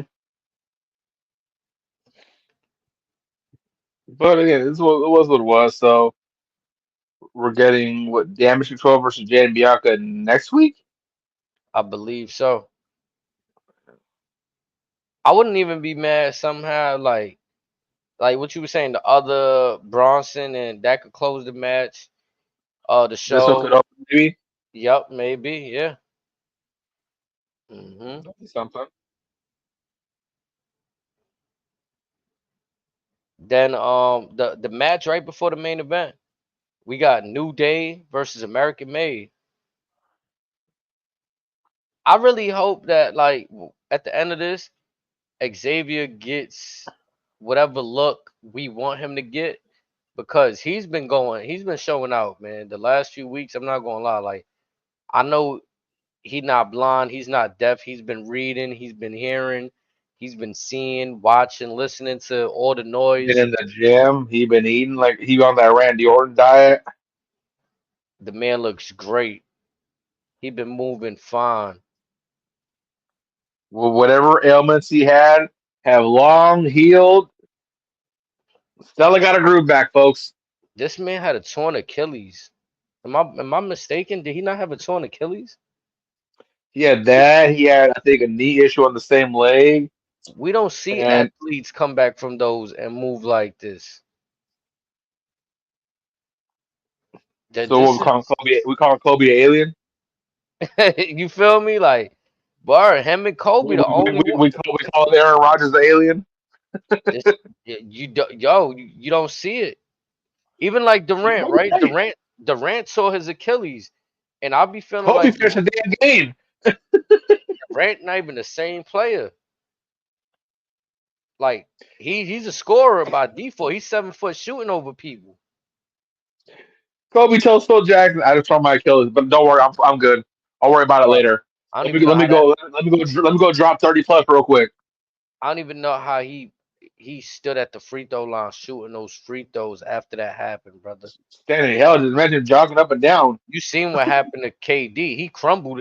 He said he felt a pinch in his heel and his ankle. He's like, oh yo, that man crumbled after that one. Like boy, Xavier out here, he one of the top tier elite. You don't see many like man. I said that's crazy. Even I think DeMarcus Cousins went through that too, right? And you seen how he came back, Hmm. man. But I think I'm gonna be honest, Kofi Kingston. I don't know, like what's his deal. What I mean by that, like he just look like he's out there these days. Like I feel like I don't know, like maybe he needs a rest or something. But I mean, I know But this Kofi's a thing, seasoned vet, like, yeah. and his yeah, like, but I really feel like it's Xavier's time. Like now that Big E's not in the picture, this is the right move. If this is the direction they going right now, Well, on the flip side, this title only confirmed what we all kind of knew all along. It's like this group was essentially nothing without E. hmm and I'm glad that Xavier's playing into that though, and so is Kofi. Like Kofi kind of indirectly saying it a few weeks ago when Xavier mentions, "Oh, why'd you feel the need to get help from LWO from here from there?" And Kofi's response is like, "Well, before we had E." And And hmm I understand and respect that them admitting that, and especially in the storyline, isn't an easy thing for them to come to grips with. But sometimes it's just facts are the facts. Like, what are you gonna do? Yup, that's just the belly of the beast. I mean, and Yeah. the reality Now is again, they're too. both very talented, but that's just this is how it shows how special E was to that group. I feel like they fucked up letting Kofi get that championship before E, because then it felt like when E got his championship, it felt not special because Kofi already did it, and then it felt a little forced. Like, well, okay, Kofi did it. Are you gonna be next? E like it didn't just to me it didn't happen But organically like how Kofi's did.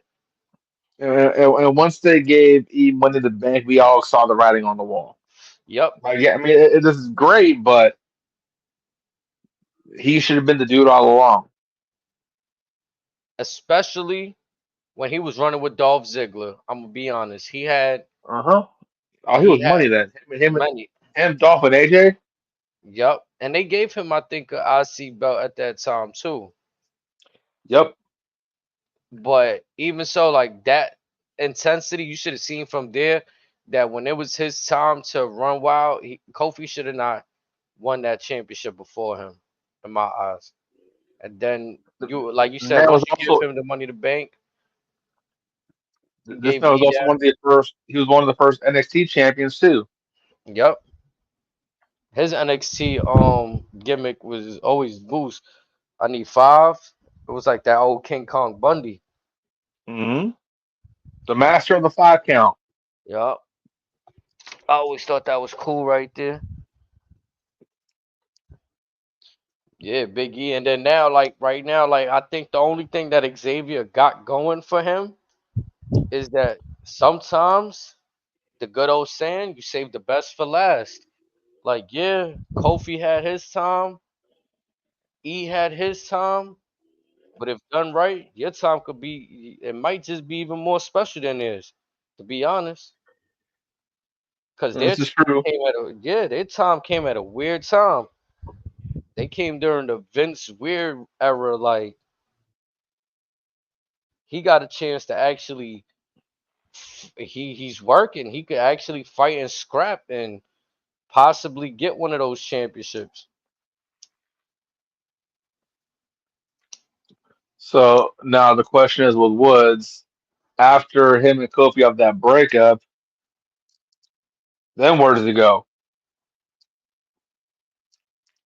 That's the that's the that's the tough part because Did, does he ride out NXT?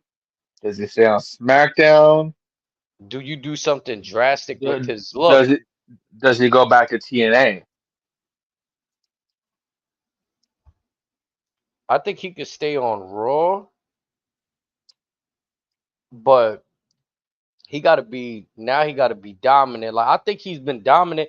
He's kind of been carrying these tag team matches the last few weeks, putting in the pain. Yeah, yeah, yeah. But again, but once we get past to what we're getting past, like again, do we just leave him on ice for a few more months? How do we keep him busy? What do we do with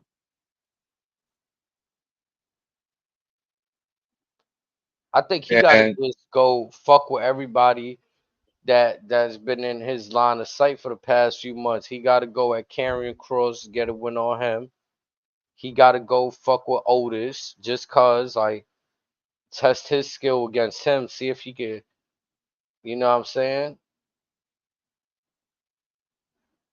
'Cause I would like to see Xavier at that point of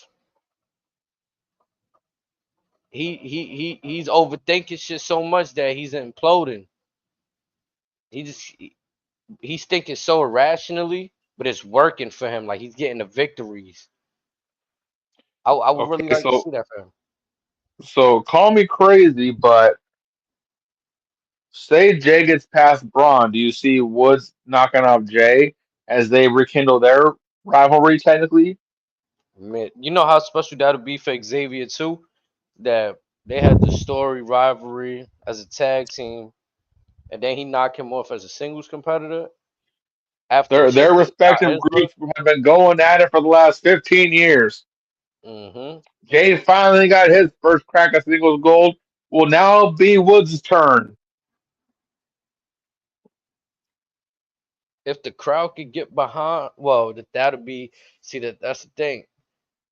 If Woods is a heel and Jay is like, it'll be a tough one. But Like again, the even if crowd Woods won't is a like heel it. and Jay's still a baby face because of the history. You know how weird these fans get because of the history. They'll be like, all right, just this one time we'll allow it Yeah. because of the history.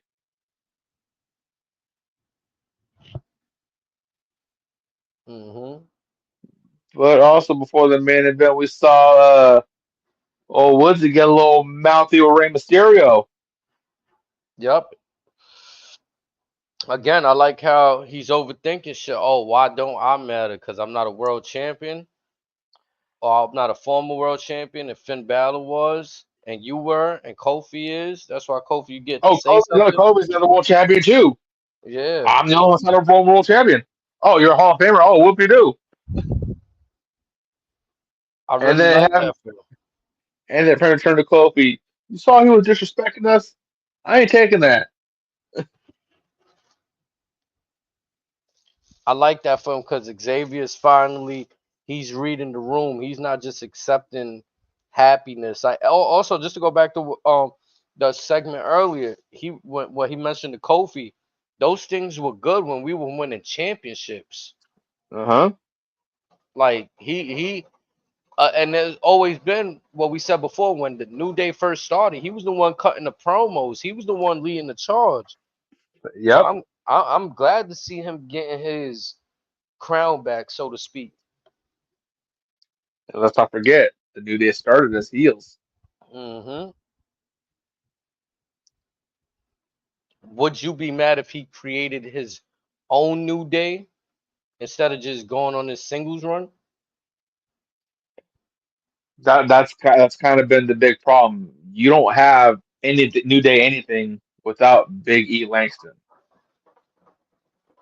I mean, That not keep the name New Day, but just make another faction. I don't see that per se. I do see him very maybe. I could see him joining Final Testament, and we get a Goth Woods, He got to braid his hair. or you know he will. He'll be braided one week, hit the Jerry curl the next week, have that shit looking right. Yeah, he got to do something crazy. But yeah, that happened. That we spoke about the main event, but we could talk about it real quick before we get out of here. What's your last thoughts on Jey Uso, man? What you think is gonna go happen for him going forward, winning the championship over Braun Breaker? I'm not sure where this goes forward, especially between now and the end of the year. That's gonna be the interesting part. I don't even see who if him and Braun have more than one match. I personally don't mind who wins that series overall. I can see Jay rejoining the Bloodline, or excuse me, the Ones as Intercontinental Champion, and Roman and Jimmy being perfectly okay with it because there's no hierarchy amongst them anymore. They are finally all equals. I can see it That's what I rolling hope with Braun. I can happens. see it rolling with Braun takes it back. He's mouthing out to Jay. So that's one other person aside from Seth Rollins for Roman to pull up on Raw and get some licks in to defend the family name. Because we anticipate that when Roman and Jay have that talk, there's gonna be some pushback. So Roman may try to earn Jay's appreciation back. And what better way to earn appreciation back by taking on the guy who's been bullying you for the last couple weeks? Doing this for the family, defend the family name, which has been Roman's deal from the jump. All this is for the family. Everything I do, everything I say is for and in the name of the family. Now I hope that do happen. I got a hot take, probably not hot, but I feel like they did this to shut everybody up. Jey Uso finally gets his moment. Then, like you said, Braun Breaker gonna get that shit back. Now instantly he got two IC belts under his name. But when Braun gets it back, it'll be after Bad Blood, I anticipate. But after Jay has a conversation with Roman at the PLE, because they're going to keep begging this about family. And again, what better way to get into the skin than when you bring up the family? Again, I hope so, cause I'm giving up on the inclusion of family with Jey Uso. Like every time I feel like it's a perfect time for me, they don't go to it. So I would hope so at Bad Blood. Because I would almost assume, or it would be a missed opportunity since the Judgment Day is going to be on the PLE to begin with. I would assume Jey Uso might have at least Damien's back, whatever during the match against Finn.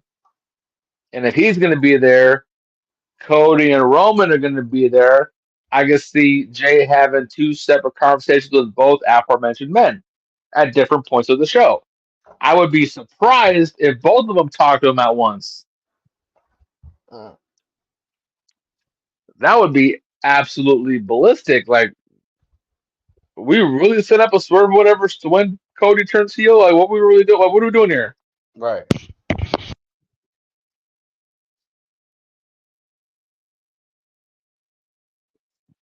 But okay, let's see what happens this Friday, and let's see what happens this Monday. Also, tomorrow will be the final NXT on the USA Network.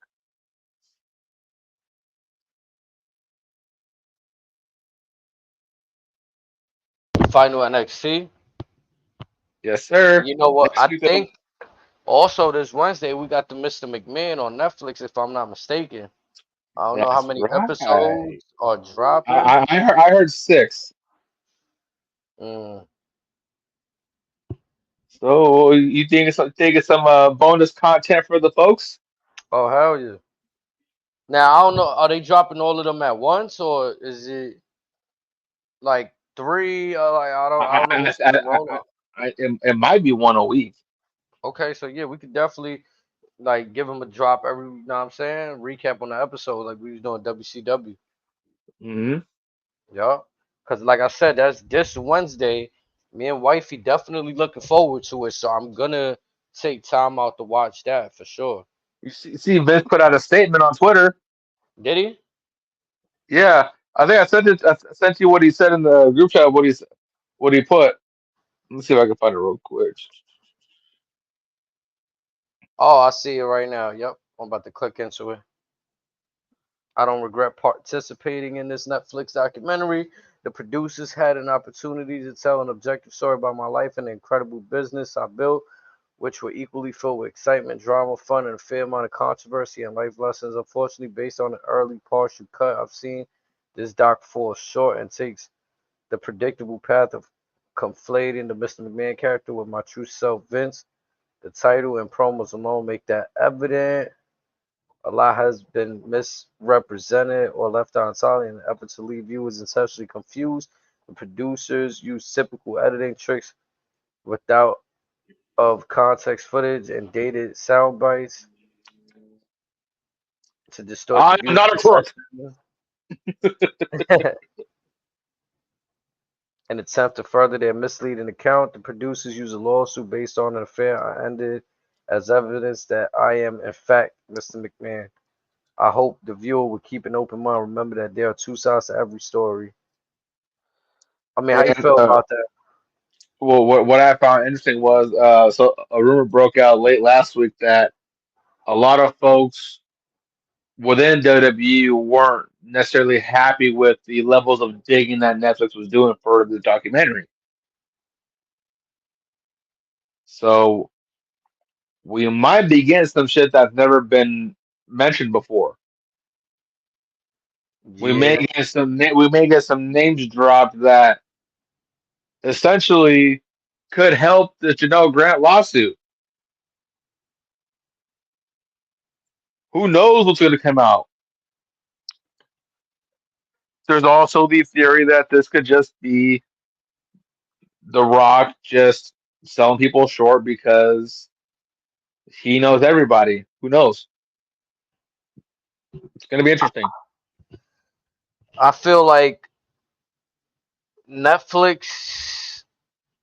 I mean, this is what sometimes happen when the good old saying, "All money is not good money," and sometimes dealing with Netflix. I mean, they're a new company. Like, what reputation does Netflix have? Like, to me, I mean, to my knowledge, they just popped in a few years ago. They've It's been not around like almost for a minute, believe it or not. Believe it or not, they started out or they came out towards the end of Blockbuster's run because they started out just selling DVDs like Redbox. that's what I'm saying though. WWE been around longer than them. You doing business at least the other way with the other companies. Fox been around for 50, like probably longer than them. You know what I'm saying? You've been doing business with companies that been around just as long as you or longer. This is the first one that kind of strike me as weird. Like Netflix though, like Well, that, it was going to be them or Amazon. Let's be honest. and that too is weird. Like Amazon, they just biting at the streaming service, Yeah, but and I'm like, also there's if you think about it, there's not a lot of restrictions with what you can get away with. That's true. So I mean, they've touched on with Raw. Like, will Raw get more towards the TV 14 TVMA ratings? Maybe, maybe not. It's one of those if whatever store they're painting doesn't really need it, then if it ain't broke, don't fix it. That's how they're going about it. Cause then now it's like, what stops Netflix from doing anything else that could potentially paint WWE in a bad light? All they're going to be painted a bad light. It's just, I mean, Vince. A lot of people feel like he's open season, and if something gets brought up with the WWE, then that's just collateral damage. We'll see it live once, and then they'll edit it out on all the replays, so it'll never be seen again on Netflix. No, but what What I'm they did with saying the, is, like the Tom do Brady you think roast. do you think that there's anything in this documentary that can hurt anybody employed by WWE currently? The only people that would be in question will be either Triple H, Stephanie McMahon, Nick Khan, or Bruce Pritchard. Everyone else is gone. Cause that'd be some damn good shit, right? If this Hmm. documentary that's about to come out could hurt anybody that's currently employed by WWE right now. Yeah, unless there's someone in the family or Bruce Pritchard, everyone else has already been fired or resigned. So I think we're safe on that part.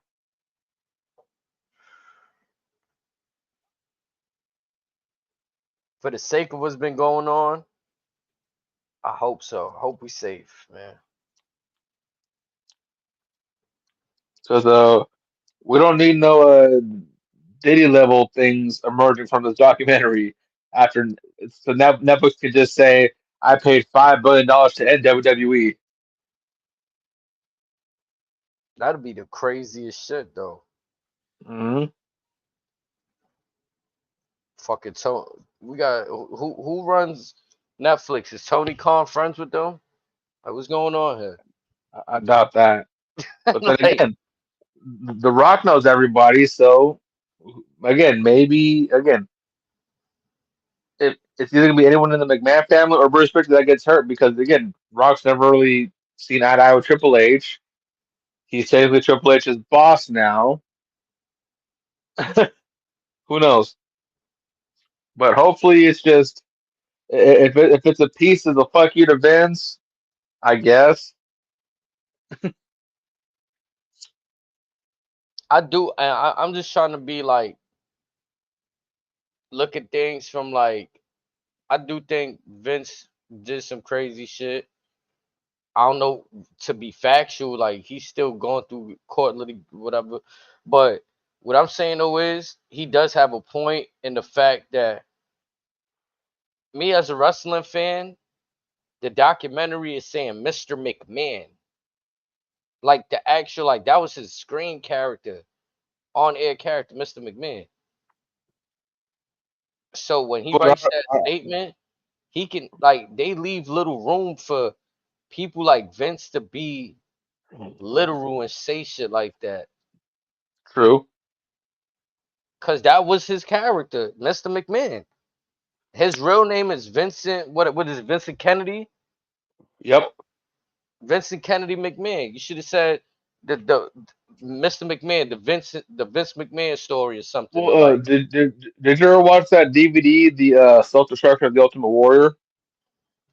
I want to say I have. That sounds mad familiar. I want to say I have. Basically, it was a DVD they put out for about 2 to 3 hours.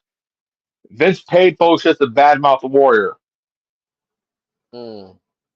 and that's all the DVD was about. Just random botches or whatever from random shit, and everyone just talking as much shit as possible because Vince was paying.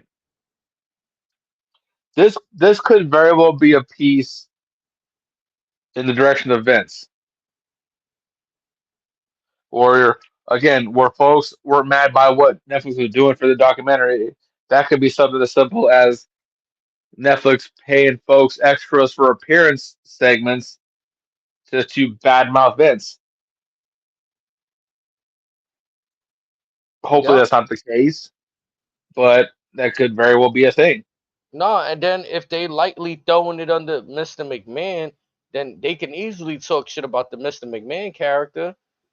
How soon before they bring up the Vince McMahon Kiss My Ass Club, Vince versus Stephanie at Survivor Series, uh, that segment where Vince was kissing, I forget who it was, while Linda McMahon was in a wheelchair ringside.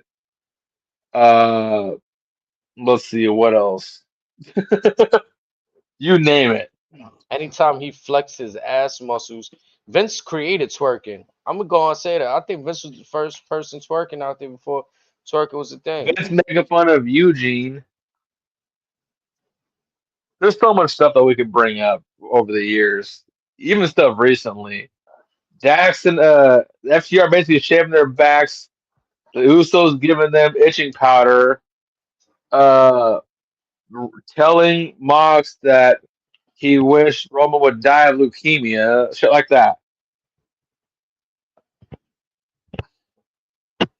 I think like, but you know what's crazy that a lot of the legendary stars, like the top tier stars, to me hold Vince and like even that this news came out about Vince, they didn't quickly say like, "Oh fuck Vince."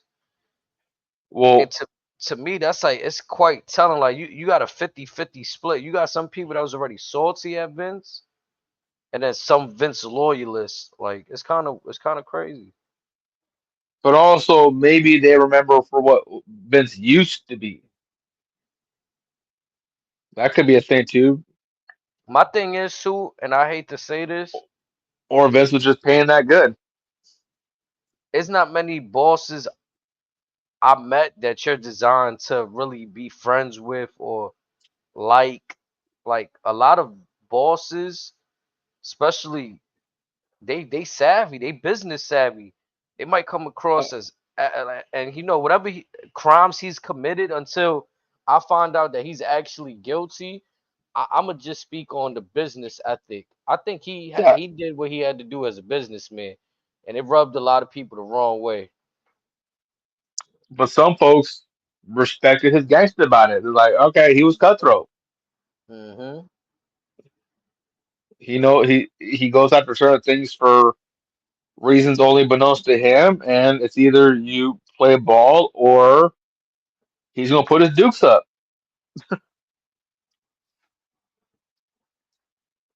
Yep. Now, whatever demons he has mentally, that's between him and himself.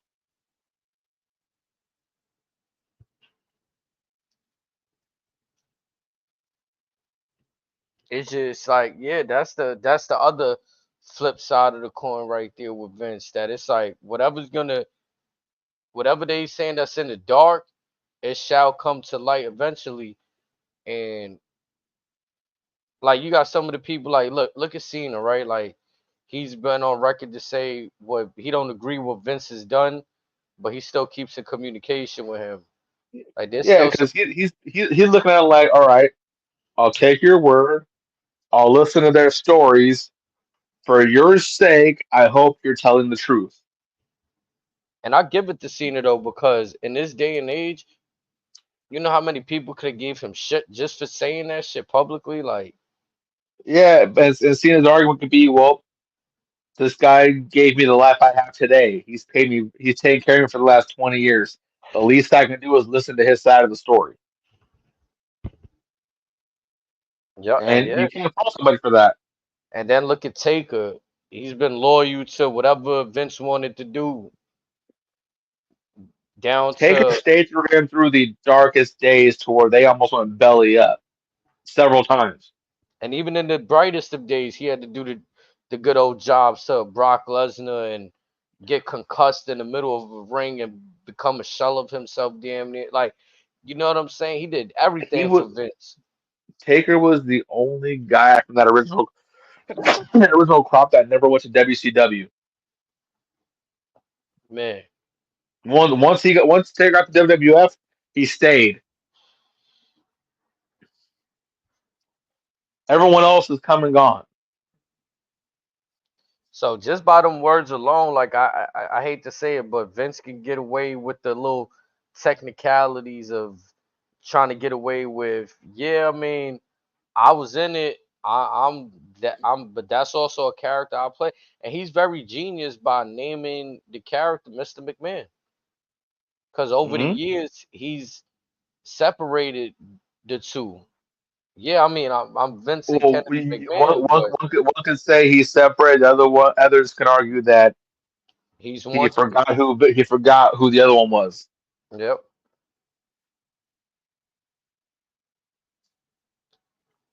I think he was always a jerk, to be honest. Like going back and watching some old shit.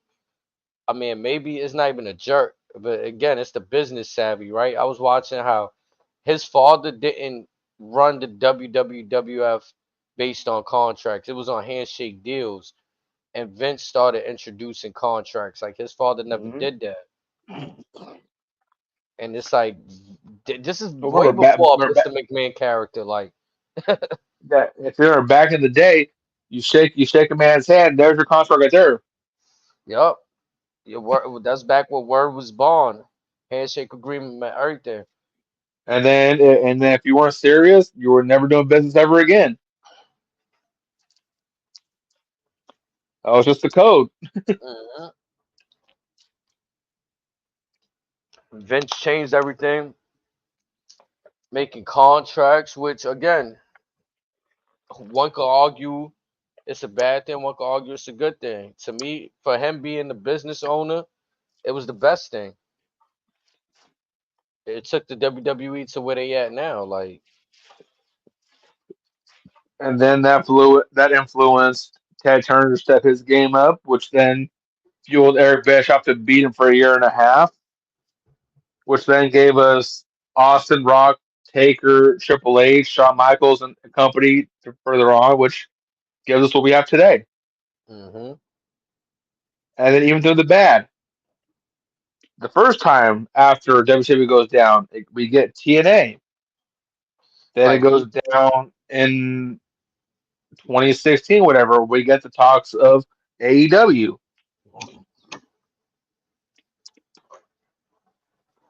it's like They've been through this before. everybody gave Vince shit for doing that Saudi move. Vince gone now. I don't see WWE saying we not going to Saudi. Well, but also that deal's almost up too. Yeah, and I feel like they're gonna renew. Now what? Well, it may not be as often. It'd be like, okay, instead of this many shows across this many years, it's okay. We'll be on like a year to year basis, but maximize revenue for that. And that's what I'm saying. If And it was that deep, they would just say nah. But that mhm. should even open doors. They opened up a whole WWE, what was it, universe out there, store, whatever they did in Jeddah. they've been doing that for a lot of the big shows. Yeah, like shit crazy. But think about it. If that doesn't happen, maybe Dana doesn't go take UFC to Saudi. hmm Maybe boxing doesn't go there. That's facts though. It's like, yeah, it's a lot of because UFC and WWE they do a lot of parallels where like they'll one tap into a market and then the other one tap right in too. Like I Mhm. was just reading into Jim Ross saying WWE he'll be surprised if they don't hold an event in that sphere in the Vegas sphere. That would be something hmm because the UFC event was very good, very entertaining.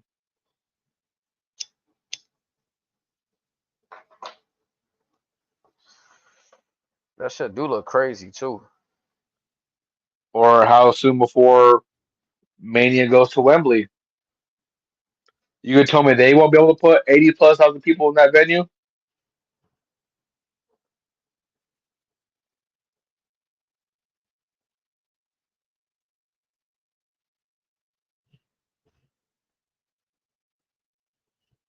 They'll be able to go crazy for sure. But yeah, as we wind down, anything else before we get out of here? Oh, I, I look forward to episode one. of 6 of this Vince McMahon documentary. Yeah, I'm not gonna lie. I can't wait for that. That's And that's yeah. it's gonna be wild. That's just gonna be as interesting as anything Vince McMahon related in a while. Like I think we've been trying to find out information from that case, the Janelle Grant. But they've been doing a good job, pausing the investigation, ongoing, keeping them going. They've been doing weird stuff with that case. I'm not gonna lie. Like I don't understand what's the holdup.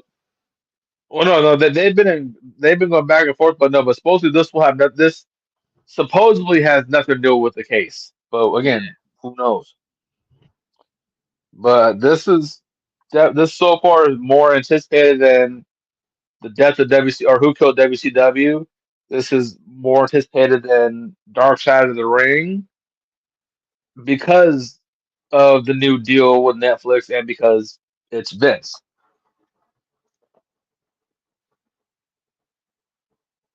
Yeah, and I feel like you said, it's not a part pertaining to the case, but we haven't really been getting to hear from Vince since this whole lawsuit surrounding him. So I think people just interested to see whatever he might have slipped up and been saying in this documentary or however they're about to paint him. So again, it's gonna be an interesting watch. I can't wait. Then I don't know what's happening tomorrow NXT, but we got NXT tomorrow. We got that on Wednesday. SmackDown. I feel like SmackDown gonna be a banger. So far, all I know is we're getting Melo Andrade 6. Nice. I'm not But sure what else has been advertised, but that match alone is going to be wild. yeah, chat. So we gonna be back on Wednesday with y'all, man. Off the hip. Unwelcome your thoughts.